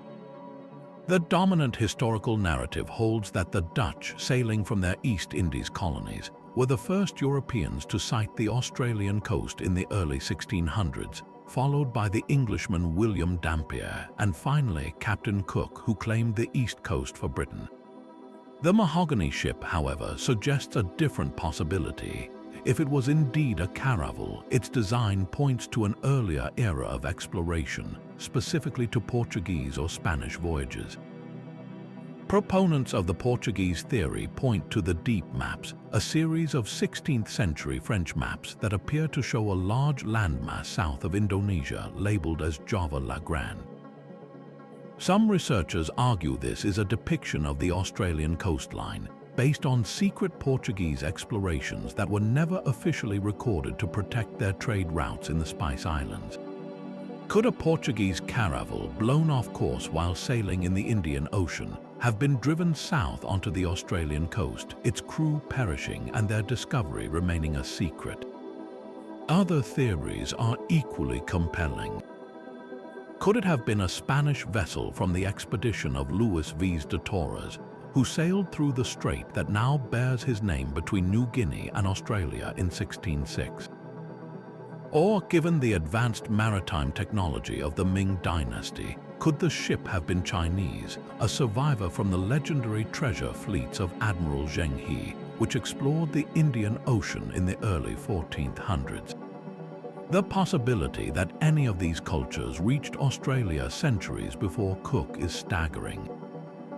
It would mean that the knowledge of the Great Southern Land was circulating among European or Asian cartographers long before it was officially discovered, and that the isolation of the Aboriginal peoples, which had lasted for tens of thousands of years, was breached much earlier than our history books tell us. This tantalizing possibility has fueled an obsessive, century-long hunt. The search for the mahogany ship has become one of Australia's great historical treasure hunts, attracting archaeologists, historians, and amateur enthusiasts. Numerous expeditions have scoured the dunes of Warrnambool, using everything from simple probes to sophisticated ground-penetrating radar and magnetometers. The challenge is immense. The sand dunes are vast, constantly shifting, and can bury objects deep beneath the surface. While these searches have turned up remnants of other, more recent shipwrecks, the definitive caravel-like mahogany ship has remained elusive. Skeptics argue that the original sightings were a case of mistaken identity, that witnesses saw the wreck of a much later vessel, perhaps an early 19th century American or British whaler built from unfamiliar types of wood, and their memories were reshaped over time by the growing legend. They point to inconsistencies in the descriptions and the lack of any physical artifact that can be conclusively linked to a pre-Cook vessel. Yet the legend refuses to die. The mystery of the mahogany ship taps into a deep-seated national curiosity about Australia's place in world history. It represents a what-if of monumental proportions, a ghost from a forgotten age of sail, a silent witness to a journey that might have been.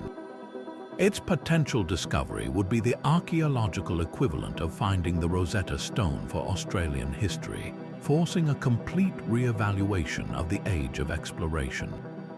Until a piece of that dark, dense timber is unearthed and carbon dated, the mahogany ship will remain exactly where it has been for the last 200 years, buried in the sand and shrouded in tantalizing doubt, a shipwreck that is itself a vessel for our dreams of lost histories and forgotten voyages.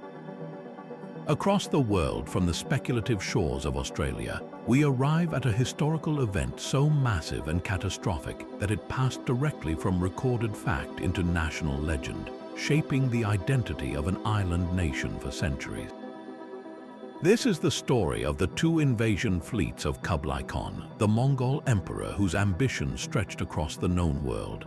Having conquered China and established the Yuan dynasty, Kublai Khan turned his gaze eastward to the island chain of Japan, a land that had thus far resisted integration into his sprawling empire. What followed were two of the largest naval invasions in history before the modern era, attempts to project Mongol power across the sea that would end in a disaster so complete it would be remembered as an act of God. The first invasion in 1274 was a formidable probe. Historical accounts, both from the Mongol side and from Japanese scrolls like the Moko Shurei Ekatoba, describe an armada of somewhere between 900 and 1,000 ships, carrying an estimated 25 to 30,000 Mongol, Korean, and Chinese soldiers. This was not merely a raiding party, it was a complex combined arms force. The Mongols, brilliant strategists on land, adapted their tactics for amphibious warfare. Their fleet included sturdy, flat-bottomed boats capable of landing troops directly on beaches, and their soldiers were equipped with powerful composite bows, and most terrifyingly for the Japanese, early gunpowder weapons like incendiary bombs and iron-cased explosives that were launched from catapults. The initial landings on the islands of Tsushima and Iki were brutally efficient, overwhelming the local Japanese defenders who were accustomed to the ritualized one-on-one combat of the samurai. The Mongol forces fought with a disciplined, collective ferocity that the Japanese had never encountered. The invasion seemed unstoppable as it pushed toward Hakata Bay on the main island of Kyushu. But then, after a day of fierce fighting on the beaches, the Mongol commanders made a curious decision. They pulled their troops back to their ships, perhaps to regroup for a larger assault the following day, or because they feared being trapped on land by a growing samurai force. That night, a fierce seasonal typhoon swept into the bay. The Mongol fleet, packed with men and horses and not designed for deep sea storms, was ravaged.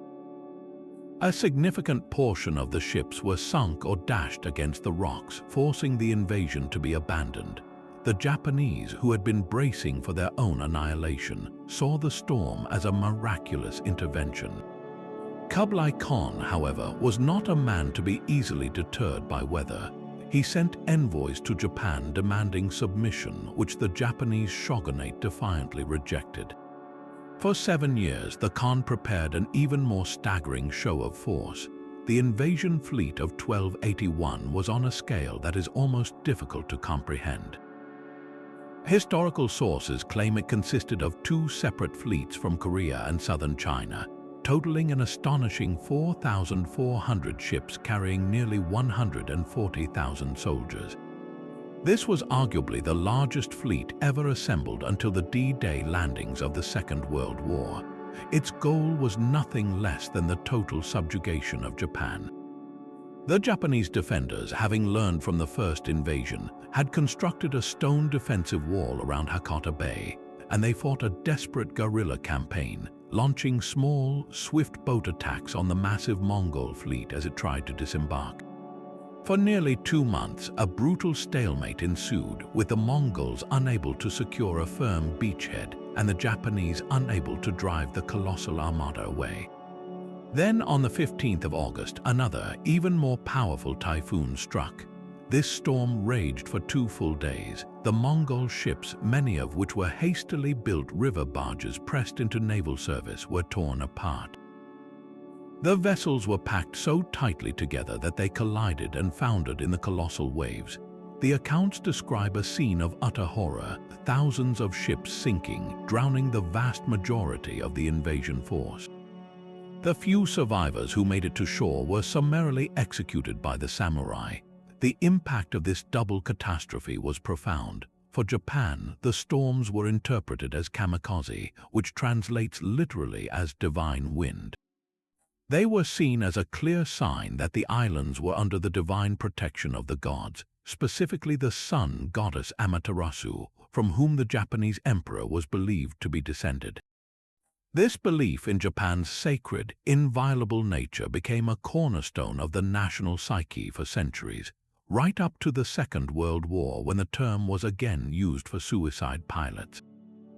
For Kublai Khan, the failure to conquer Japan was a massive financial and military blow that tarnished his legacy and marked the furthest eastern limit of Mongol expansion.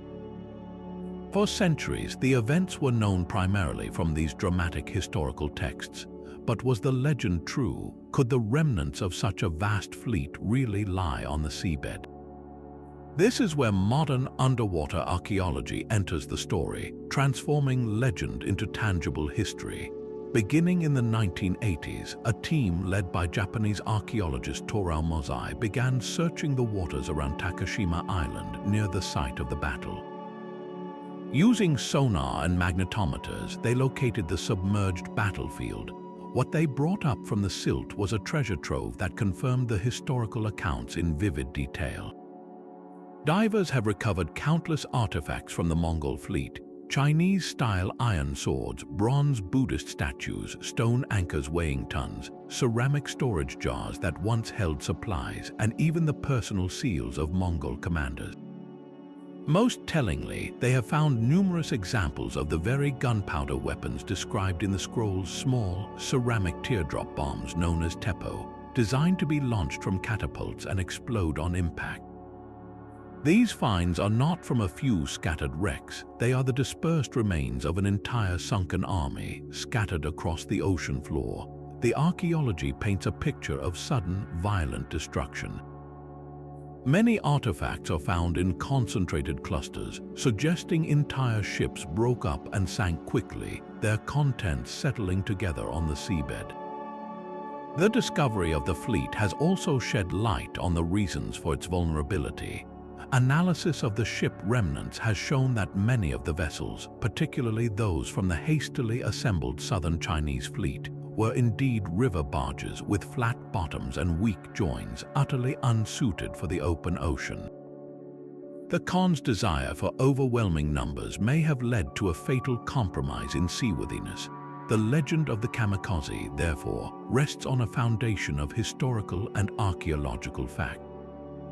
A real, colossal fleet was indeed destroyed by powerful typhoons, but the archaeology adds a crucial human dimension to the divine intervention. It reveals an invasion doomed not just by weather, but by logistical hubris, the mistake of believing that the tactics that won a continent could effortlessly conquer an ocean. The lost fleet of Kublai Khan is a stark monument to the limits of power, a reminder that the greatest armies in history can still be humbled by the natural forces of the planet they seek to dominate. While the Mongol fleets were shattered by storms of almost supernatural force, other legends tell of islands that were themselves phantoms, appearing and disappearing with the mist. This brings us to one of the most persistent and enchanting maritime myths of the North Atlantic, the story of High Brasil. Unlike the documented invasions of Kublai Khan, High Brasil was a place that existed more firmly in the imagination, a spectral island said to lie somewhere in the vast ocean west of Ireland. Its name, from the Irish Iacute Brisale, meaning Isle of the Blessed, evokes a realm of timeless peace and prosperity, a Celtic counterpart to the Fortunate Isles of Greek mythology. On ancient nautical charts, it was often depicted with a distinctive and peculiar feature, a perfect circular shape bisected by a straight river or a central channel, making it look like a wheel or a donut floating in the sea. This unique cartographic signature made it instantly recognizable, a symbol of a world that was hoped for, even if it was never truly found. The legend of High Brasil is deeply woven into Irish folklore, where it is described not as a mere island, but as a land veiled in magic. It was said to be cloaked in a perpetual, dense fog, becoming visible to mortal eyes only once every 7 years, when the mist would part just enough to reveal its emerald shores. Those fortunate enough to catch a glimpse spoke of a land free from death, disease, and hardship, where the inhabitants lived in a state of eternal youth and happiness. Some tales described it as the home of an advanced and benevolent race of wise beings or demigods. In other versions, it was a sanctuary where ancient Irish monks or heroes found a final refuge. This vision of an earthly paradise so close to the rugged, often harsh coast of Ireland offered a powerful solace and a tantalizing goal for explorers and dreamers alike. It was a promise that a better world was physically reachable just beyond the horizon if one only had the courage to sail toward it.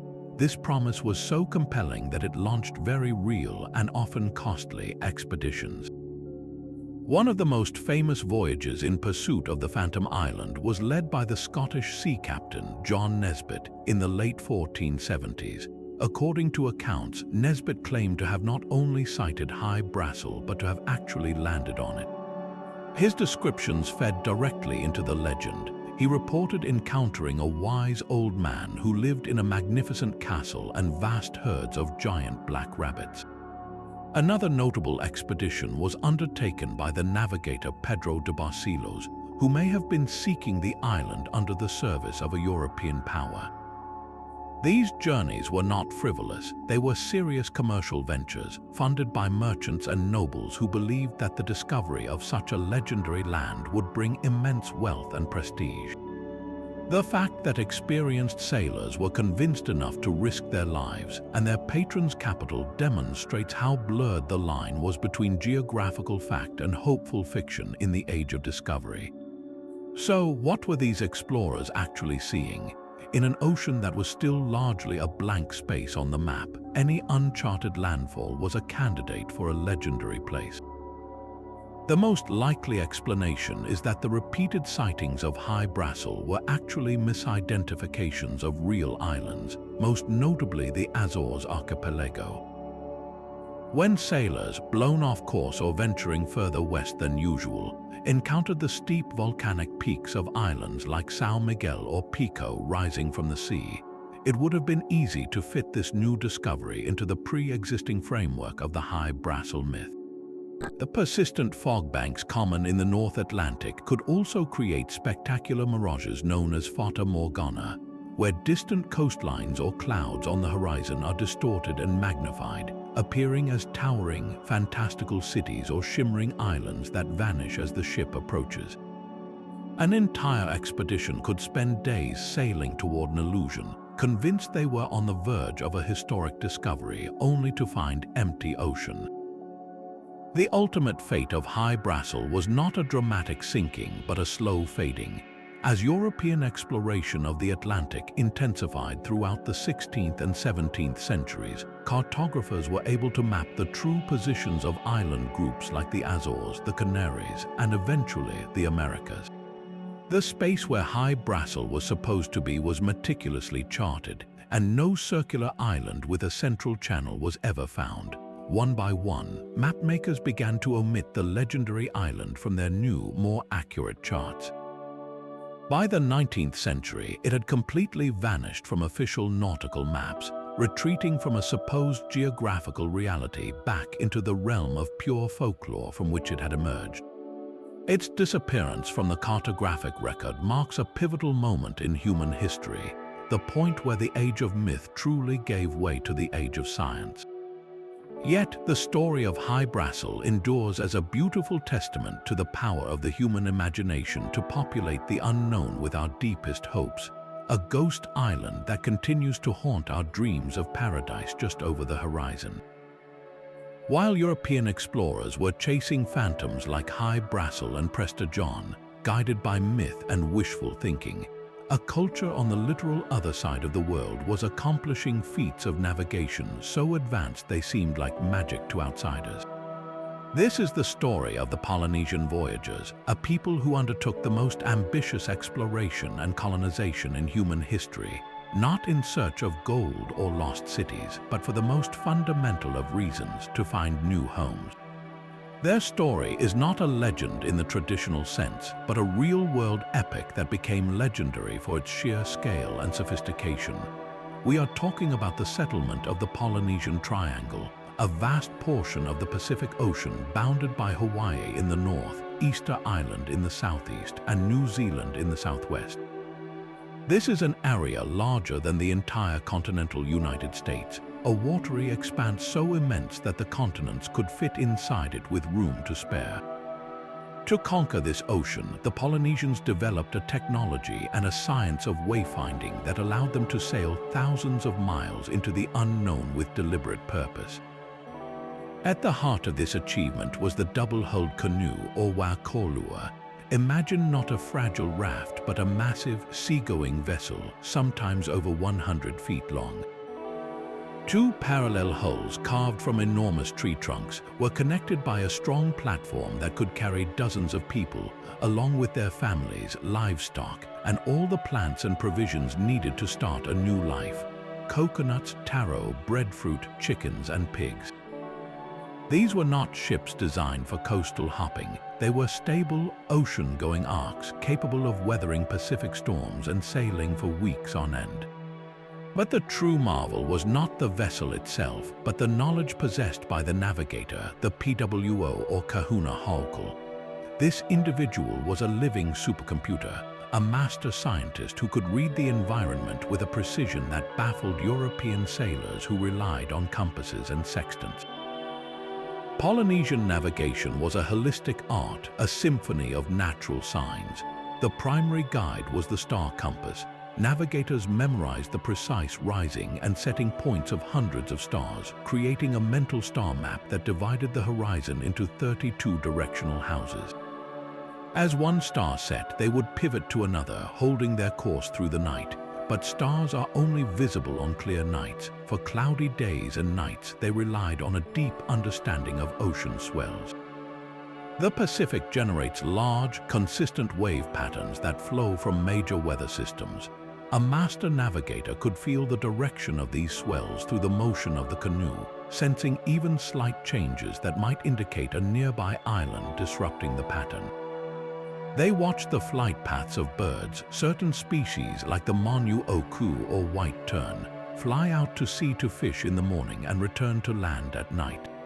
Spotting these birds at dusk meant land was within 100 or so miles. They observed the color of the water, the presence of specific cloud formations that cluster over islands, and even the types of debris floating in the sea. This was wayfinding by immersion, a constant, dynamic conversation with the natural world. The oral histories of Polynesian cultures are filled with the names of legendary explorers who pushed the boundaries of the known world. One of the most famous is the story of Kupe, the great navigator who, according to Maori tradition, discovered Aotearoa or New Zealand around the 10th century. The legend tells of Kupe pursuing a giant octopus, Te Wik Emuterangi, across the ocean from his homeland of Hawaii. After a long and epic chase, he slew the creature in the Cook Strait, and in doing so discovered a new vast land. He and his crew explored the coasts, named many of the landmarks, and then returned to Hawaii with detailed sailing directions, which later guided the great fleet migrations that permanently settled the islands. This story, passed down through generations, encapsulates the spirit of Polynesian exploration, a combination of purposeful pursuit, skilled seamanship, and the vital importance of bringing knowledge back to the community. Perhaps the most enduring mystery of this incredible period is not how they sailed, but why they stopped. For centuries, the Polynesians were the undisputed masters of the Pacific, maintaining communication and trade routes between far-flung islands. Then, around the 15th or 16th century, the long-distance voyages largely ceased. Islands like Easter Island and New Zealand became isolated, their cultures developing in unique directions without further contact from their Polynesian cousins. The reasons for this great pause are complex and likely interconnected. One major theory points to a significant climatic shift. The Little Ice Age, which began around the 14th century, may have altered prevailing wind and current patterns, making the long return voyages that were essential for sustaining contact much more difficult and dangerous. Another factor was simply the completion of the settlement process. With all the habitable islands within the Polynesian Triangle likely discovered, the primary motivation for risky long-distance voyages diminished. Furthermore, the resources needed to build the massive voyaging canoes, particularly large, straight trees, may have become scarce on islands like Easter Island, where deforestation is a well-documented part of its history. The energy and resources required for exploration were perhaps redirected toward sustaining the populations on the islands that had already been settled.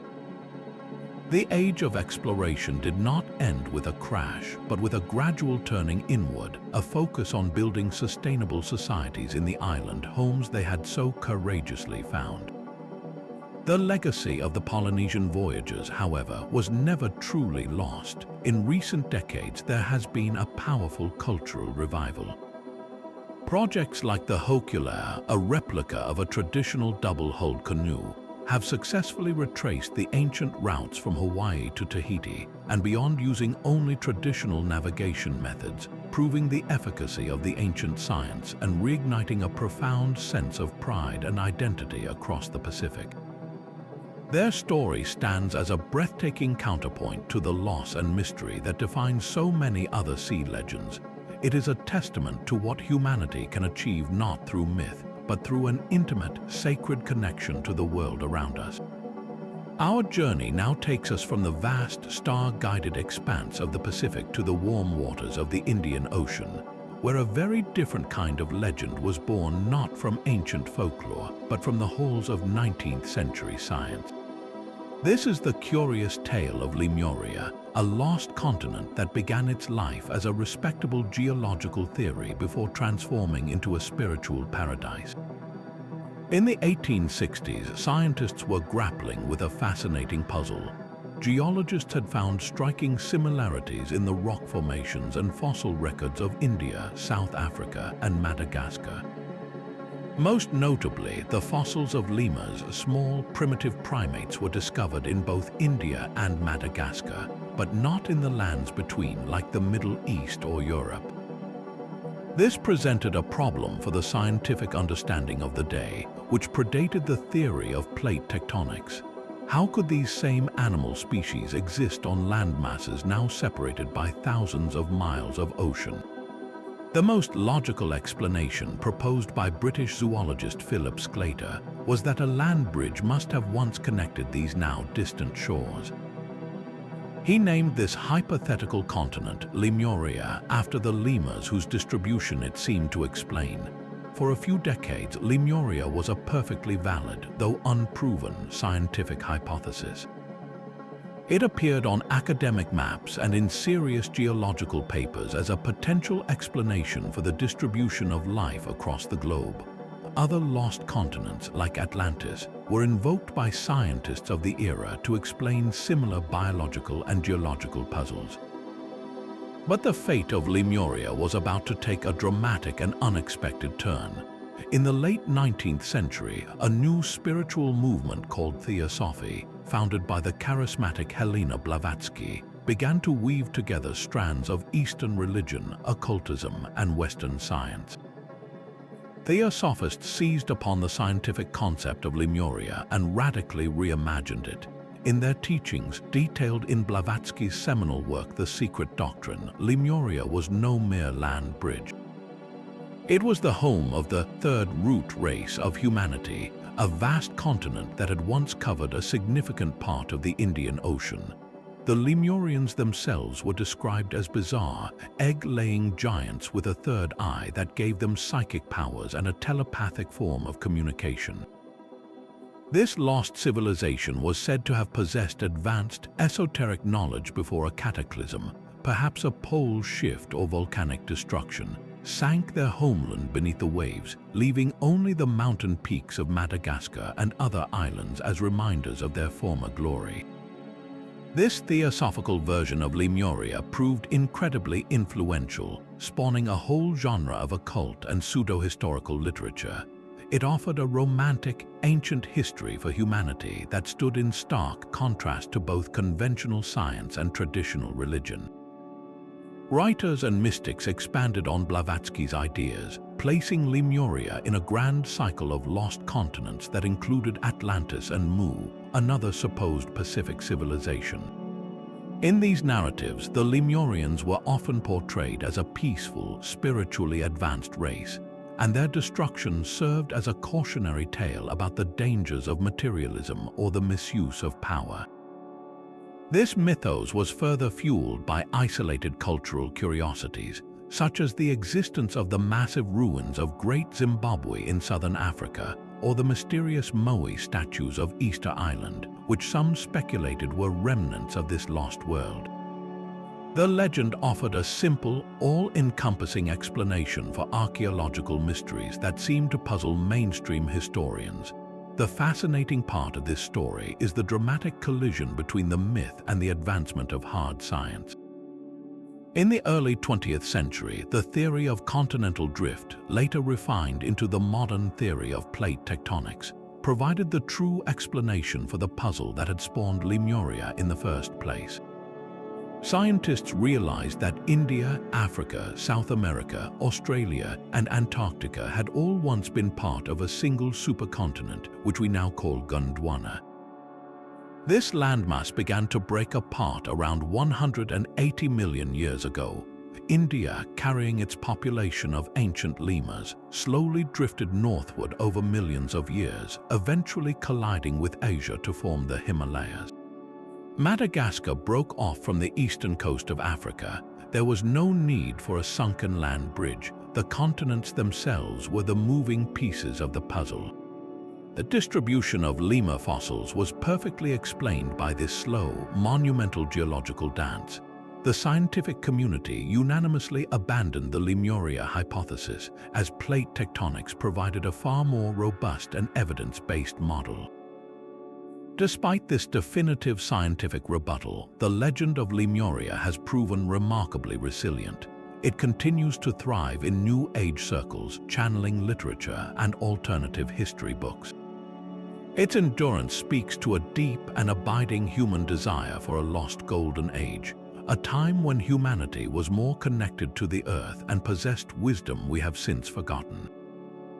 The story of Lemuria is a powerful case study in how a scientific idea can be captured by the cultural imagination and transformed into something entirely new.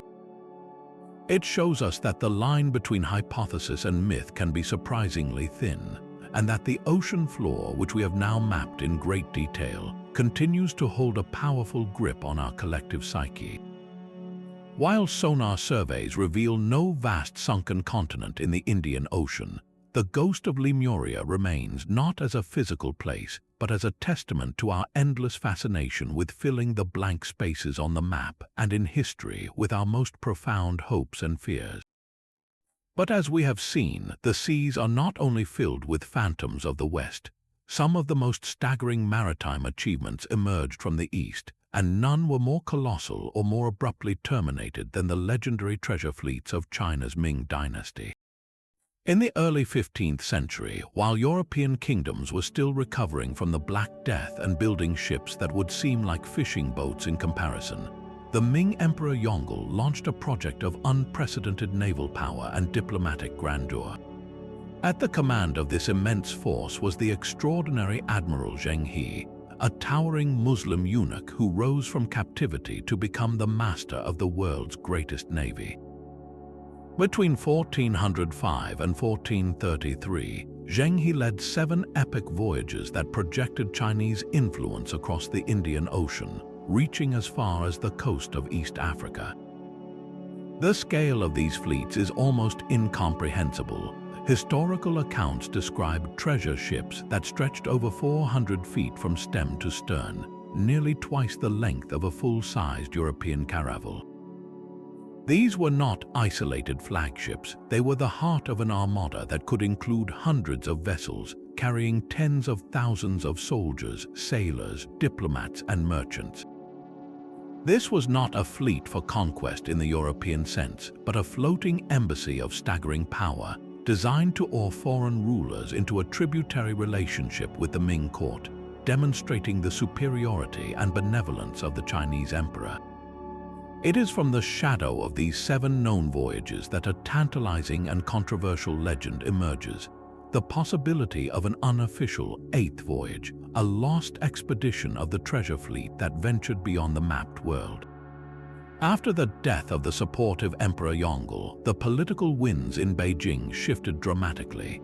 The new faction in power, steeped in Confucian ideals, saw the extravagant treasure fleets as a colossal waste of resources that drained the imperial treasury.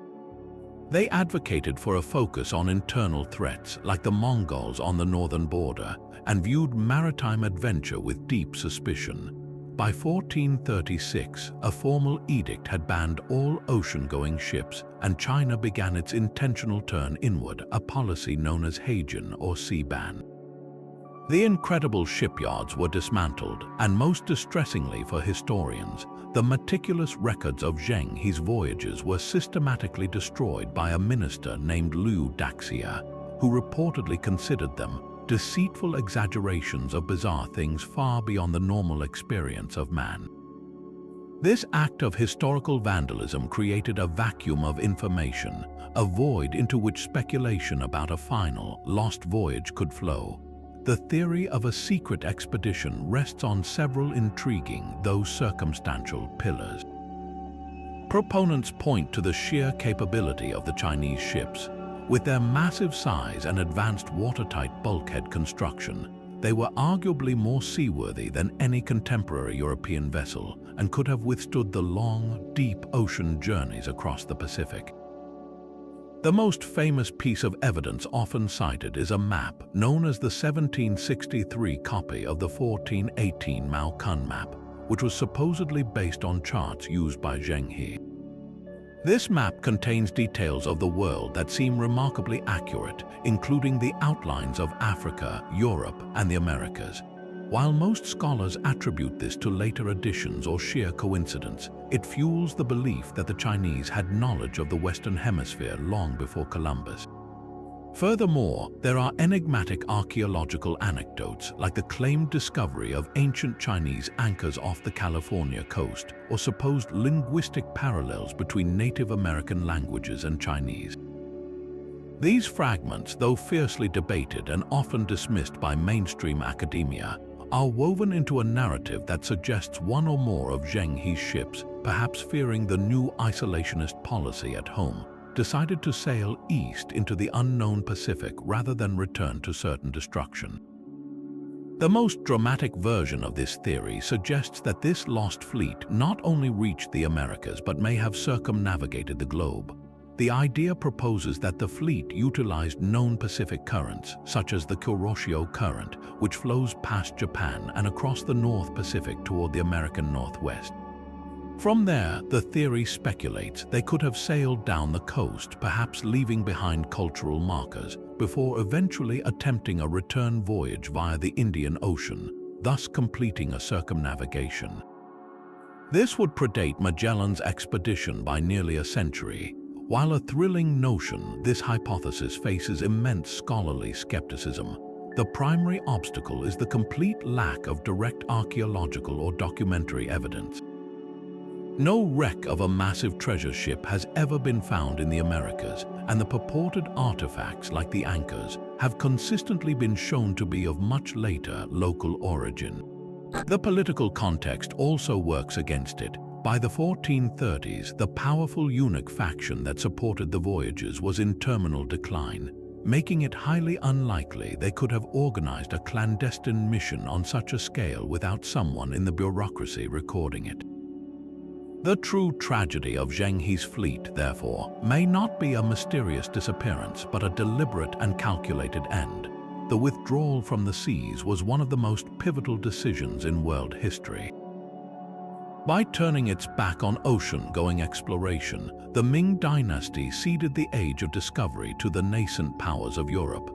Within decades, Portuguese caravels would be rounding Africa, and the global balance of power would shift irrevocably westward. The legacy of the treasure fleets is a haunting what-if of monumental proportions. It forces us to imagine an alternate timeline where a technologically superior China, not Europe, established a lasting maritime empire, forging connections that would have reshaped culture, trade, and politics across the globe. The lost expedition, whether historical fact or powerful legend, symbolizes this road not taken. It represents the spirit of exploration that was extinguished by imperial decree, a ghost fleet sailing forever in the realm of possibility, a testament to the profound consequences of a nation choosing to look inward while the rest of the world was preparing to sail out. Far to the west of the Iberian Peninsula, on the vellum sea charts of the 14th and 15th centuries, lay an island of such precise and peculiar dimensions that it seemed less a product of nature than of a cartographer's dream.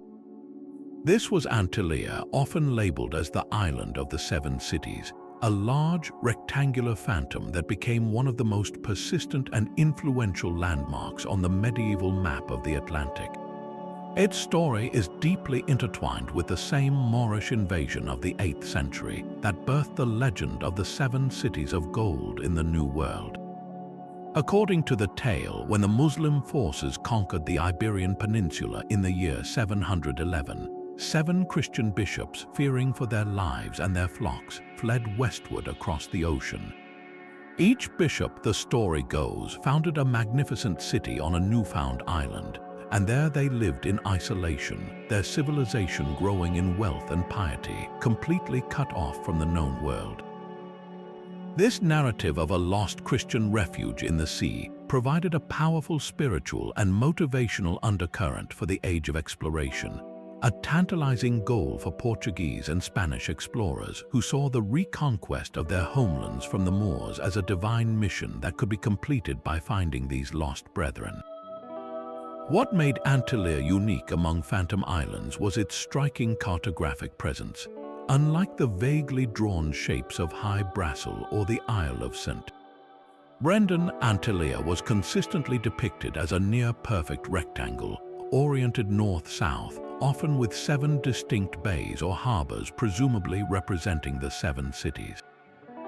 Its size was staggering. On some charts, it was drawn to be as large as Portugal itself. This wasn't just a speck on the map, it was a substantial territory, a place that could not be easily missed. For mariners setting out into the featureless Atlantic, Antillia served a crucial psychological and practical purpose. It acted as a speculative waypoint, a potential stopping point for fresh water and supplies on the long, feared journey into the open ocean. Its prescribed location, roughly 600 miles west of the Azores, placed it squarely in the path of the prevailing winds and currents that would eventually carry ships to the Americas. This made it a fixture of navigational speculation, a ghost island that captains watched for, half expecting it to materialize from the haze. No figure was more captivated by this possibility than Christopher Columbus. Deeply studied in the geographical theories of his day, Columbus incorporated the existence of Antillia into his calculations for his historic voyage in 1492. He believed the distance from the Canary Islands to Japan, his intended destination, was about 3,000 miles. The presence of a large island like Antillia along the route fit perfectly into his conception of the ocean's geography, offering a potential midway refuge. There are indications from his logs that during the voyage, when signs of land like flocks of birds were sighted, his crew's hopes soared with the belief that they were approaching the legendary island of the 7 cities. This highlights how such legends were not mere superstitions. They were active components of the navigational logic that propelled Europe into the New World. The climax of the Antillia legend arrived with the success of Columbus's voyage and the subsequent exploration of the Caribbean. When Spanish explorers began to map the vast archipelago stretching from Florida to Venezuela, they found a chain of islands so extensive and prominent that it demanded a grand name. They called them the Antilles, naming the larger islands like Cuba and Hispaniola the Greater Antilles, and the smaller chains the Lesser Antilles. In this act of naming, we see the moment of collision between myth and reality. The discovery of these real, verdant, and populated islands was initially interpreted as the confirmation of the ancient legend, had they not found the 7 cities. The name Antillia was simply transferred from the phantom on the map to the very real lands now under Spanish control. For a brief, exhilarating period, it seemed the old charts had been right all along. This euphoric identification, however, was short-lived. As the Spanish established colonies and explored the islands more thoroughly, a sobering reality set in. The indigenous Taino and Carib peoples who inhabited the Antilles had cultures entirely their own, with no memory of Christian bishops or European civilization. Their cities, while impressive, were not the marble-walled metropolises of legend. The islands, though beautiful and strategically vital, were not the single, massive rectangular landmass depicted on the charts. The actual geography was far more complex and fragmented. The legend of Antillia, the specific island of the 7 bishops, gradually faded, its name surviving only as the collective term for the Caribbean archipelago. Its disappearance from maps was not a dramatic event but a quiet, cartographic retirement as the true contours of the New World were painstakingly filled in. The story of Antillia is a perfect metaphor for the entire age of discovery, a powerful idea born from hope and rumor that guided explorers to a reality far different from the one they had imagined, a reality that would ultimately consign the guiding phantom to the pages of history. Leaving behind the phantom islands of the Atlantic, our journey plunges us into a very real and violent encounter at the bottom of the world, where legend was born not from ancient myth, but from a tragic misunderstanding in the age of European expansion. The year is 1642. The Dutch East India Company, a mercantile empire obsessed with finding new trade routes and untapped wealth, has dispatched one of its most skilled navigators, Abel Tasman. His mission is to explore the mysterious Southland, a vast hypothetical continent believed to balance the globe's landmasses. Sailing from Batavia, modern-day Jakarta, Tasman's two ships, the Heemskerk and the Zeeheen, venture into uncharted southern waters. After discovering the island he would name Van Diemen's Land, later known as Tasmania, his expedition continues eastward. On the 13th of December, his lookout sights a new mountainous land rising from the sea, the western coast of New Zealand's South Island. What began as a moment of historic discovery would, within hours, descend into a blood-soaked confrontation that would spawn a terrifying legend of giants. Tasman's ships sought shelter in a beautiful, sheltered bay, a place that promised fresh water and respite, but this initial hope was shattered with shocking speed. As the Dutch ships lay at anchor, several canoes, long, elegant, and built for speed, paddled out from the shore. The occupants were the local Maori of the Ngati Tumatakakiri Iwi. From the decks of the Heemskerk, the Dutch sailors observed these men with a mixture of curiosity and growing alarm. In his journal, Tasman's subordinate, Isak Gilsemans, described them as having stern voices and strong bones, their skin being a brownish-yellow color. But it was their physical stature and their actions that would become the core of the legend. To European eyes accustomed to different body types, these Maori warriors appeared of large and powerful build. More importantly, they performed a wiro, a traditional challenge. This involved fierce shouts, warlike postures, and the brandishing of their weapons, including the long patu clubs and striking teaha spears. This ritual was not an unprovoked attack. It was a standard protocol to ascertain the intentions of visitors, a test to see if they came in peace or war.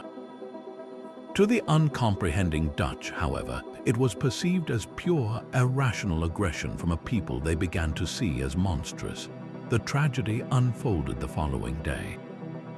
A small cockboat shuttling between the two Dutch ships was caught in a sudden, strong current. As it drifted closer to the Maori canoes, the warriors saw an opportunity. They swiftly attacked, killing 4 of Tasman's men. 1 sailor was struck and thrown overboard. The other 3 were hauled into the canoes and killed. In the chaotic aftermath, the Dutch ships fired their cannons in the general direction of the canoes, but the Maori quickly withdrew to shore with the bodies of the slain sailors.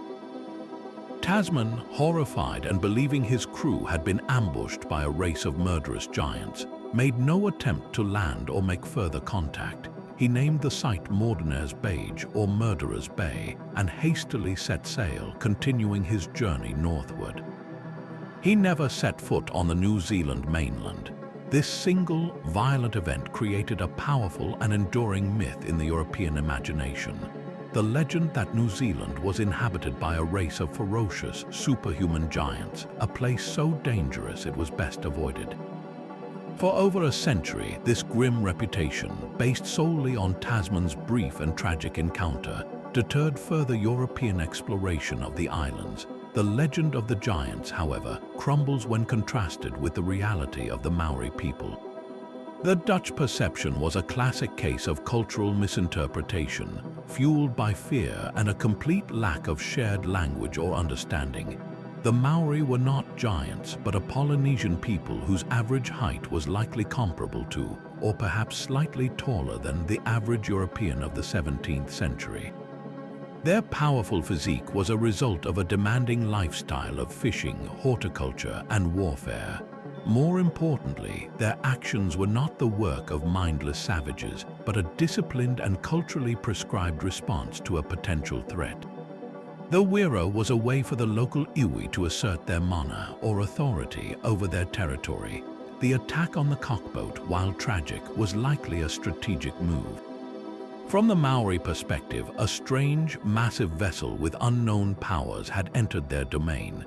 The small boat presented a chance to test the stranger's strength, to capture individuals for information, or to secure tangible evidence of these bizarre newcomers. In the complex tikanga, or customs of the Maori, the taking of the bodies may have been related to rituals surrounding the handling of the dead from a foreign group. Tasman's failure to understand any of this context meant that the event was permanently frozen in the European record as a simple tale of monstrous brutality. This initial misunderstanding had profound consequences, shaping the early European view of New Zealand for more than 100 years. Tasman's reports effectively placed a "Here be monsters" label on the map, discouraging other European powers from attempting colonization or even sustained contact. It wasn't until the voyages of Captain James Cook in 1769 that this legend was systematically dismantled. Cook, armed with a different approach and the invaluable presence of a Tahitian interpreter, Tupaya, who could communicate with the Maori, was able to establish more peaceful, though still fraught, interactions. Cook's detailed observations provided a much more nuanced and accurate picture of Maori society, its rich culture, complex social structures, and sophisticated martial traditions. The legend of the giants faded, replaced by a more realistic, though often still colonialist, understanding. The story of Abel Tasman's encounter is therefore a pivotal moment in the history of cross-cultural contact. It is a stark reminder of how quickly fear and a lack of communication can transform human difference into monstrous legend, and how a single violent incident can echo through history, dictating the course of exploration for generations to come.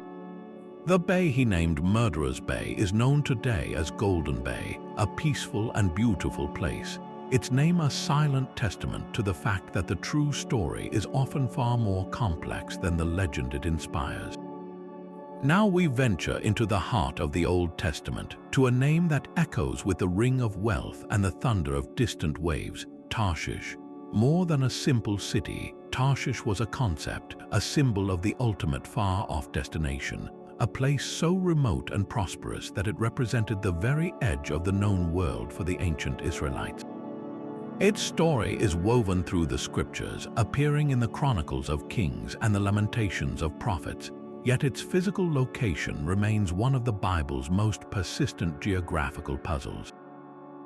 Was it a real port, its docks piled high with the silver, tin, and ivory it was famed for, or was it a mythological catch-all for any land of unimaginable riches beyond the horizon? The search for this lost city takes us on a journey across the ancient world, from the sun-drenched marshes of Spain to the rocky coasts of the Mediterranean, driven by a tantalizing blend of holy text and historical fragment. The biblical portrait of Tarshish is one of staggering commercial might. The books of Kings and Chronicles describe the legendary ships of Tarshish that served King Solomon and his Phoenician ally, King Hiram of Tyre, around the 10th century before the Common Era. These were not mere fishing boats, they were the supertankers of the Bronze Age, large, ocean-going vessels capable of undertaking voyages that lasted 3 years, returning with cargoes that fueled the grandeur of Solomon's kingdom. The inventory of their goods is a catalogue of ancient luxury: gold, silver, ivory, apes, and peacocks. The prophet Ezekiel, in his lament for the city of Tyre, lists Tarshish as a major trading partner, supplying vast quantities of silver, iron, tin, and lead. This description paints a picture of a place deeply integrated into the metal trade, a hub for raw materials sourced from across the ancient world. Even the story of Jonah hinges on the fame of Tarshish. When the prophet tries to flee from his divine mission to Nineveh, he doesn't just book passage on any ship. He heads to the port of Joppa specifically to find a vessel bound for Tarshish, choosing the farthest conceivable destination to escape the presence of his God. This recurring theme establishes Tarshish not just as a place but as the ultimate elsewhere, a destination synonymous with distance, wealth, and escape. The most compelling and long-standing theory identifies Tarshish with a real, historically attested civilization, Tartessos, a kingdom that flourished in the southwestern region of the Iberian Peninsula in modern-day Spain from the 9th to the 6th centuries before the Common Era. The geographical fit is remarkably strong. The Guadalquivir River Valley and the surrounding area of Andalusia were phenomenally rich in metal ores, particularly silver, which was mined there in vast quantities. The Phoenicians, the very same seafaring people who partnered with Solomon, established a trading colony at Gadir, modern Cadiz, precisely to access this mineral wealth. Ancient Greek historians like Herodotus wrote about Tartessos as a wealthy and powerful kingdom beyond the Pillars of Hercules, a description that aligns perfectly with the biblical Tarshish. The fabled ships of Tarshish could therefore be interpreted not as ships from Tarshish, but as a class of vessel, large, sturdy ships specifically designed for the long and dangerous haul to and from Tartessos in Spain. This theory provides a neat, logical explanation, grounding the biblical account in a well-documented center of ancient metallurgy and trade. The decline and eventual disappearance of the Tartessian culture around the 6th century BCE, possibly due to Carthaginian pressure or the exhaustion of its mines, would then explain why the location of Tarshish was later forgotten, transforming it into a lost city of legend. However, the mystery deepens when we consider alternative locations. Another significant theory points to the island of Sardinia. Archaeological excavations on Sardinia have uncovered massive slag heaps from ancient metalworking, evidence of a large-scale bronze industry that would have required the importation of tin and other metals. Most intriguingly, the Nuragic people of Sardinia left behind inscriptions on stone stelae that include the word Tarshish, which some scholars interpret as a reference to a mining or refining process. Could Tarshish have been a generic term for a smelting plant or a mining colony?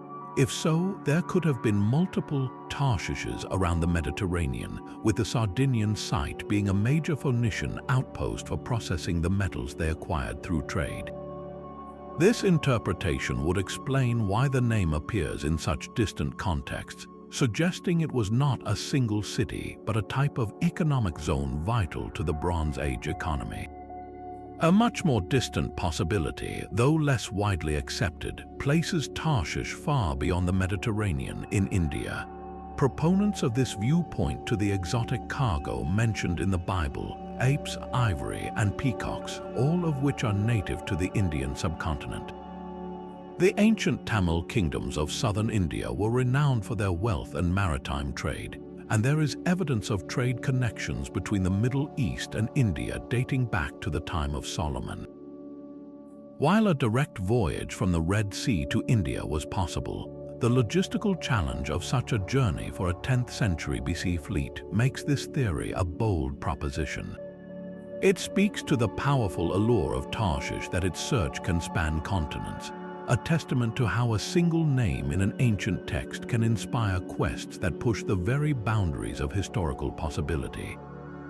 The lost city of Tarshish, therefore, stands as a powerful ghost in the lexicon of exploration. Its true location may never be settled, but its legacy is undeniable. It represents the eternal human drive to seek wealth in distant lands, a drive that propelled ancient ships across the seas and continues to fuel our fascination with the mysteries buried just beneath the sands of time. But if the story of Abel Tasman illustrates how a single violent encounter can create a monstrous legend, our next tale transports us to a world where the monsters are woven into the very fabric of the story from the beginning. We journey now to the very heart of ancient Greek mythology, to a foundational epic that is arguably the grandest sea voyage legend of the classical world, the quest of Jason and the Argonauts for the Golden Fleece. This is not merely a story of getting from one point to another. It is a narrative tapestry of heroism, betrayal, and wonder, a prototype for every quest story that would follow. At its core is the Argo, a ship that was as much a character as any of its crew, built with the help of the goddess Athena from timber cut from the sacred forests of Mount Pelion. Its name, meaning swift, captured its purpose, but its true power lay in a magical addition. A speaking beam from the oracle oak of Dodona was fitted into its prow, giving the vessel the ability to offer prophecies and warnings to its crew. This was no ordinary boat. It was a guided, sentient tool of destiny, and what a crew it carried. Jason's mission to retrieve the Golden Fleece from the far-off land of Colchis was not a solitary endeavor. He assembled a pan-Hellenic dream team of heroes, a gathering of the greatest figures from across the Greek world before the Trojan War. There was Orpheus, the master musician whose lyre could charm beasts and stones, the mighty Heracles, the strongest man alive, the winged sons of the North Wind, Zetes and Calais, the divine twins Castor and Pollux, and the master helmsman Tiphys. This assembly of demigods and champions on a single ship, the Argonautica, elevates the voyage from a personal errand to a national, even cosmic, enterprise. Their journey across the uncharted waters of the Black Sea, which the Greeks called the Pontos Axanos, the inhospitable sea, became a sequence of encounters with the bizarre and the terrifying, a series of obstacles that tested their wits and courage as much as their strength. They faced the Harpies, vile winged creatures who spoiled the food of the blind prophet Phineas. They navigated the Symplegades, or clashing rocks, which crashed together to crush any ship daring to pass, a feat they only achieved by following Phineas's advice to release a dove and row with all their might the moment the rocks rebounded. They sailed past the island of the Sirens, whose enchanting song lured sailors to their doom, a danger they survived only because Orpheus played a sweeter, more compelling melody that drowned out the deadly call. Each of these episodes is more than an exciting adventure. They are archetypal challenges representing the very real perils of navigation, the fear of the unknown, and the psychological temptations that could doom a long voyage. This leads us to a fascinating question that has intrigued historians for centuries. Could this epic poem, composed centuries after the events it describes, contain a kernel of geographical truth? Does the voyage of the Argo reflect a distorted memory of early Greek exploration? The most compelling theory places the kingdom of Colchis on the eastern coast of the Black Sea, in what is now the country of Georgia. This region was indeed famous in antiquity for a peculiar and very real practice. In the high mountain valleys, tribes known as the Sani used sheepskins to pan for gold. They would submerge a fleece in the mountain streams, and gold particles would become trapped in the lanolin-soaked wool. After a time, they would retrieve the fleece and shake or burn it to collect the gleaming dust. To Greek merchants who may have ventured into the Black Sea, the sight of a golden fleece being carried down from the mountains could have easily been misinterpreted and mythologized into a tale of a magical ram's fleece hung in a sacred grove guarded by a dragon. The journey to acquire this incredible source of wealth would naturally be framed as a heroic quest fraught with unimaginable dangers. The route described in the most complete version of the epic, the Argonautica by Apollonius of Rhodes, can be plausibly mapped onto the known sailing routes of early Greek colonists. Sailing from Iolcos in Thessaly, the Argonauts would have traveled through the Hellespont and the Bosporus, navigating the treacherous currents that the myth codified as the clashing rocks. They would have sailed along the southern coast of the Black Sea, encountering various indigenous peoples whose strange customs and languages might have been translated into myths about warrior women like the Amazons. The ultimate destination, Colchis at the far eastern end of the sea, was a real and wealthy kingdom, a terminus for trade routes coming from Central Asia. The epic, therefore, can be seen as a poetic map, a way for the Greeks to process and narrativize their earliest contacts with the peoples and perils of the Black Sea. It transforms the logistical challenges of wind, current, and foreign shores into a world of magical assistance and monstrous adversaries, a heroic past that justified and glorified their own colonial and mercantile ambitions in the region. The enduring power of the Argonautica, however, lies not in its potential historical roots, but in its timeless human drama. The tale does not end with the successful retrieval of the fleece. The second half of the story is dominated by the figure of Medea, the Colchian princess and sorceress who falls in love with Jason and betrays her own father to help him. Her character introduces a profound complexity into the narrative. She is not a passive prize, but an active, powerful agent whose magic is instrumental in overcoming the final obstacles, such as putting the guardian dragon to sleep. Her actions ensure the quest's success, but they also set in motion a chain of betrayal and tragedy that would haunt Jason for the rest of his life. This aspect of the story elevates it beyond a simple adventure. It becomes a cautionary tale about the moral cost of ambition, the consequences of using and abandoning others, and the volatile power of passion. The Voyage of the Argo is the ultimate archetype, a story that contains within it the blueprints for all great journeys. The assembling of the team, the series of escalating trials, the acquisition of the treasure, and the often terrible price paid for success. It is a legend that continues to resonate because it speaks to our deepest desires to venture into the unknown, to achieve the impossible, and to confront the monsters, both real and imagined, that we find along the way.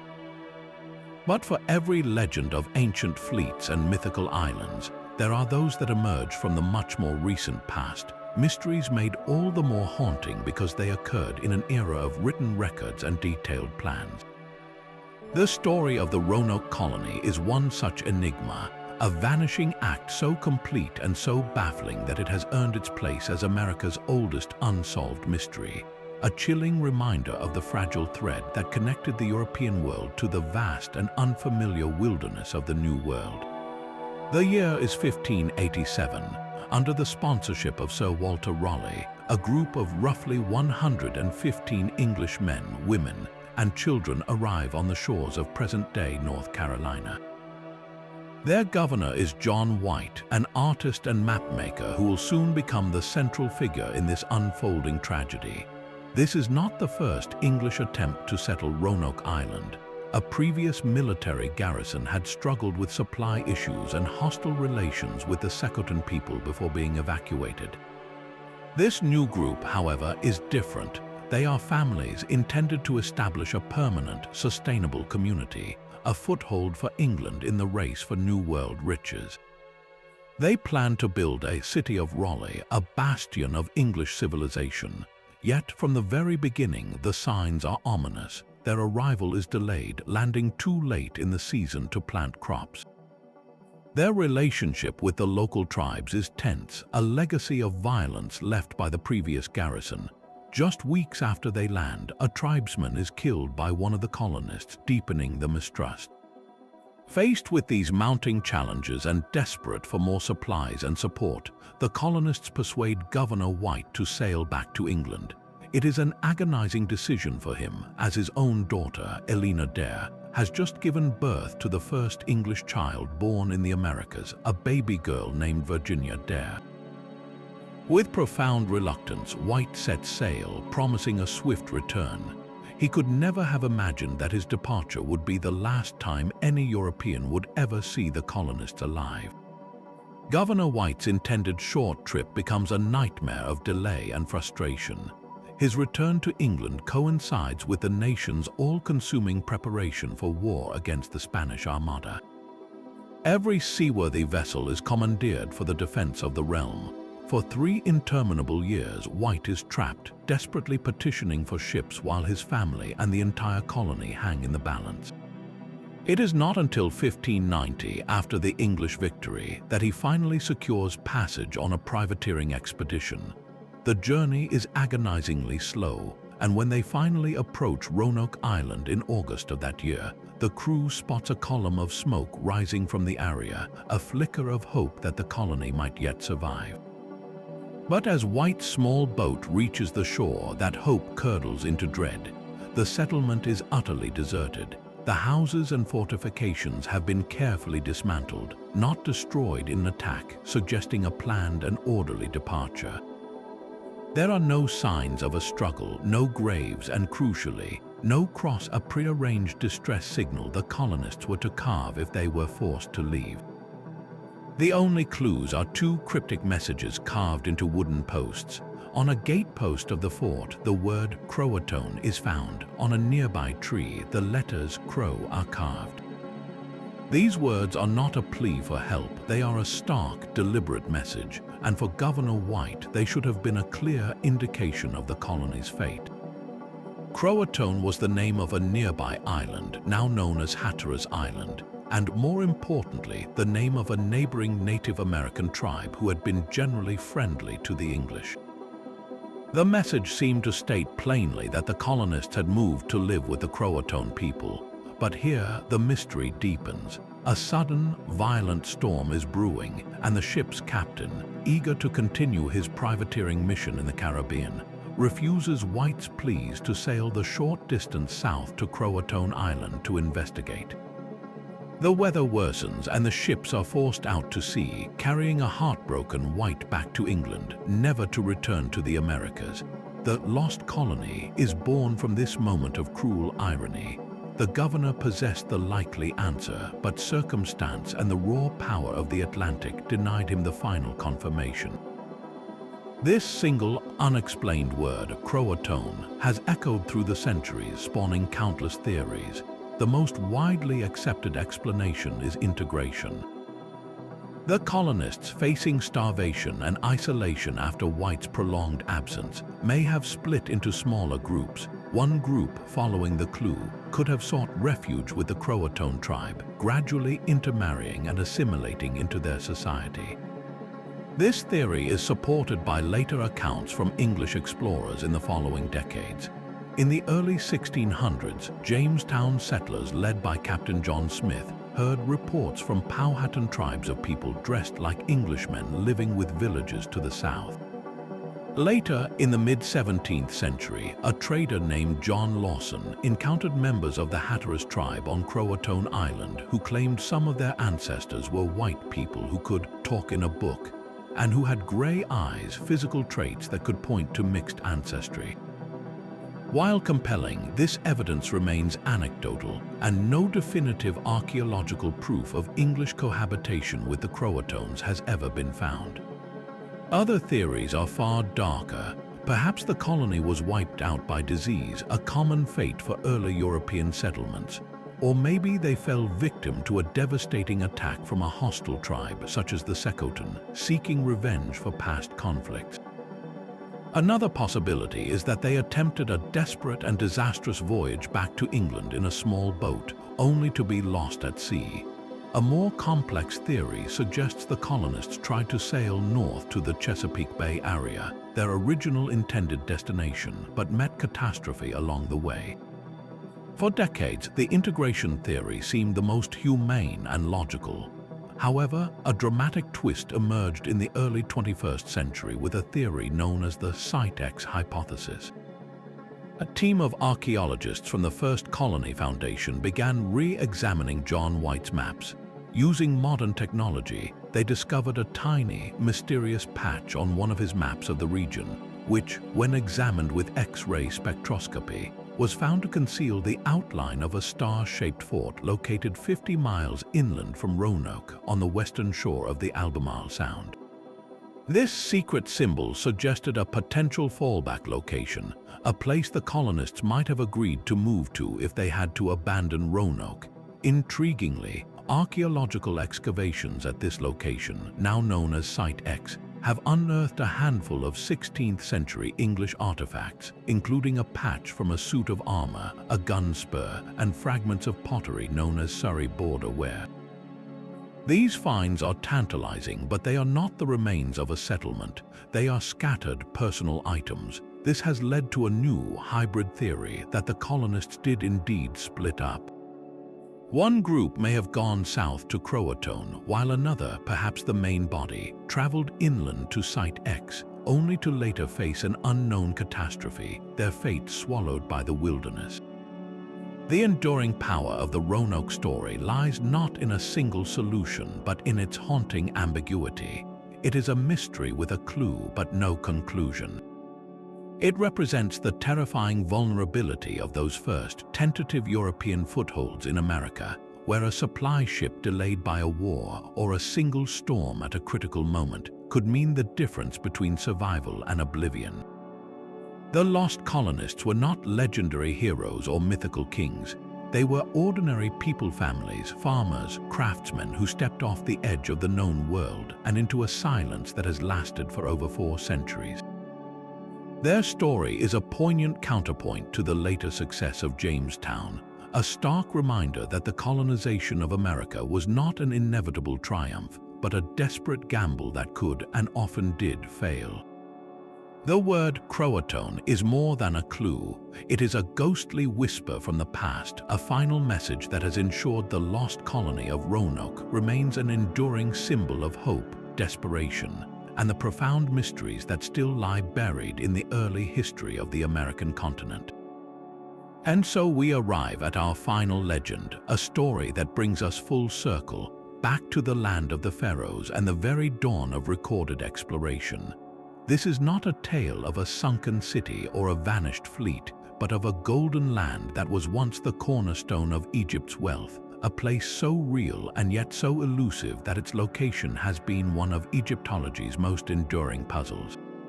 We speak of the land of Punt, a trading partner so vital to the ancients that they called it the Terrace of the Incense, or even more poetically, the Land of the God. For over 1,000 years, from the Old Kingdom through the New Kingdom, Egyptian expeditions sailed south to Punt, returning with cargoes that seemed to embody the very essence of luxury and divine favor. Their holds were filled with heaps of fragrant myrrh and frankincense, essential for temple rituals and the embalming of the dead, with sacks of electrum, a natural alloy of gold and silver, with ebony wood darker than night and ivory tusks from elephants. They brought back exotic animal skins, live baboons for the temples, and perhaps most astonishingly, frankincense trees themselves, their roots carefully packed in baskets for the journey, intended to be replanted in the gardens of the pharaohs. Punt was not a myth in the sense of Atlantis. It was a functioning, thriving economic partner. Yet, for all its documented trade, the actual land itself has vanished from the map, its true identity lost to the shifting sands of time and the silence of its own written records. Our most vivid window into this relationship comes from one of the most powerful rulers in Egyptian history, Queen Hatshepsut. In the 15th century before the Common Era, she commissioned a magnificent mortuary temple at Deir el-Bahari, a structure of breathtaking elegance built into the cliffs of western Thebes. Carved into its walls is a detailed pictorial narrative of a royal expedition to Punt, a piece of state propaganda designed to showcase her divine mandate and her ability to procure the rarest goods for the gods. The reliefs are astonishingly informative. We see the Egyptian fleet arriving, its ships with their distinctive bipedal masts. We see the distinctively designed domed houses of the Puntites, built on stilts and reached by ladders, set amidst lush, tropical-looking vegetation with palm trees. We are introduced to the rulers of Punt, the strikingly corpulent King Parahu and his wife, Queen Atii, whose dignified yet foreign appearance is carefully recorded. The scenes depict a peaceful exchange, with the Egyptians offering beads, weapons, and jewelry in return for the treasures of the land. The highlight of the expedition, vividly portrayed, is the loading of the frankincense trees onto the ships, a literal transfer of divine bounty from Punt to Egypt. Hatshepsut's inscriptions boast of the success of the mission, stating, "The ships were laden very heavily with the marvels of the land of Punt, all goodly fragrant woods of God's land, heaps of myrrh resin with fresh myrrh trees with ebony and pure ivory." This was not a raid or a conquest. It was a state-sanctioned commercial operation of immense sophistication, a testament to a trade network that spanned vast distances. The central mystery, then, is not whether Punt existed but where it was. The Deir el-Bahari reliefs provide clues, but they are frustratingly open to interpretation. The flora shown includes what appears to be myrrh trees and dam palms, which point toward the southern Red Sea region. The fauna includes giraffes, which are distinctly African, and the depiction of the Puntites themselves shows physical features and clothing styles that scholars have linked to both African and Semitic peoples. This ambiguity has led to a century of scholarly debate, with theories placing Punt anywhere from the Horn of Africa to the southern Arabian Peninsula. The most widely accepted theory locates Punt in the area encompassing modern-day eastern Sudan, Eritrea, and northern Ethiopia. This region, known for its incense production, fits the description of a land accessible via the Red Sea and matches many of the biological and cultural details from the Egyptian sources. Proponents of this view point to the African animals depicted and the fact that Egyptian expeditions likely sailed south down the Red Sea before landing. However, a compelling alternative theory places Punt across the water in the southwestern corner of the Arabian Peninsula in what is now Yemen. This area, the ancient kingdom of Saba, later famous as the home of the Queen of Sheba, was renowned in antiquity as a primary source of frankincense and myrrh. The incense route that carried these goods north to the Mediterranean world was a cornerstone of Arabian wealth. Supporters of this theory argue that the maritime technology existed for such a crossing, and that the cultural descriptions could equally apply to early Semitic cultures of Arabia.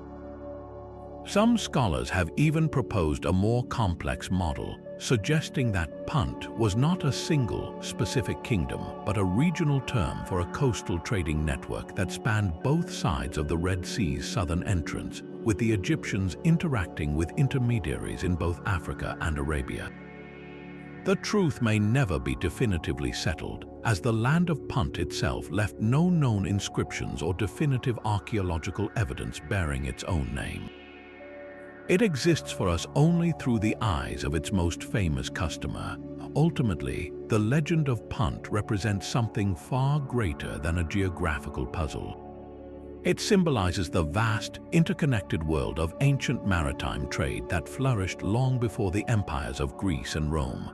The voyages to Punt were the Bronze Age equivalent of missions to a new world, journeys that required immense planning, resources, and courage. They connected the Nile Valley to a distant, almost mythical source of raw materials that were essential for religion, royalty, and the economy. The disappearance of Punt from the historical record by the end of the New Kingdom likely reflects a shift in trade routes, political upheavals, or perhaps the depletion of the very resources that made it so attractive. But its legacy endures as a powerful reminder that our view of the ancient world is often fragmentary. We know the names and achievements of the pharaohs, but the lands that supplied their grandeur have faded into mystery. Punt is the ghost of a globalized past, a lost world of commerce and cultural exchange whose shores, though vanished from our maps, once echoed with the voices of Egyptian sailors and the fragrant scent of incense, a testament to humanity's eternal drive to reach beyond the horizon for the treasures it holds. From the tangible trade routes of Punt to the silent mystery of Roanoke, our voyage through these 25 legends reveals a breathtaking tapestry of human ambition. We have journeyed alongside pharaohs and monks, conquistadors and emperors, tracing paths across sunken continents and phantom islands. Some tales, like the sunken fleets of Kublai Khan, are grounded in hard archaeological fact, their remnants lying silent on the ocean floor. Others, like the shimmering dream of High Brassel, exist purely in the realm of the imagination, born from hope and etched onto maps by wishful thinking. And then there are the enigmatic stories that dance on the edge of both worlds, the lost colony of Roanoke, with its solitary, haunting clue, or the incredible voyages of the Polynesians, which seem so legendary they defy belief, yet are proven by both oral history and modern experimentation. What unites these disparate stories across centuries and cultures is something fundamental to the human spirit, an insatiable curiosity about what lies beyond the horizon. The ocean has always been the ultimate symbol of the unknown, a vast, empty space on the map that we feel compelled to fill with our greatest fears and our most ardent hopes. These legends are the direct result of that tension. The fear of storms and sea monsters gave us the destructive chaos of the sea peoples and the tragic fate of Lyonesse. The hope for paradise and eternal life gave us the quest for Prester John and Xu Fu's search for the elixir of immortality.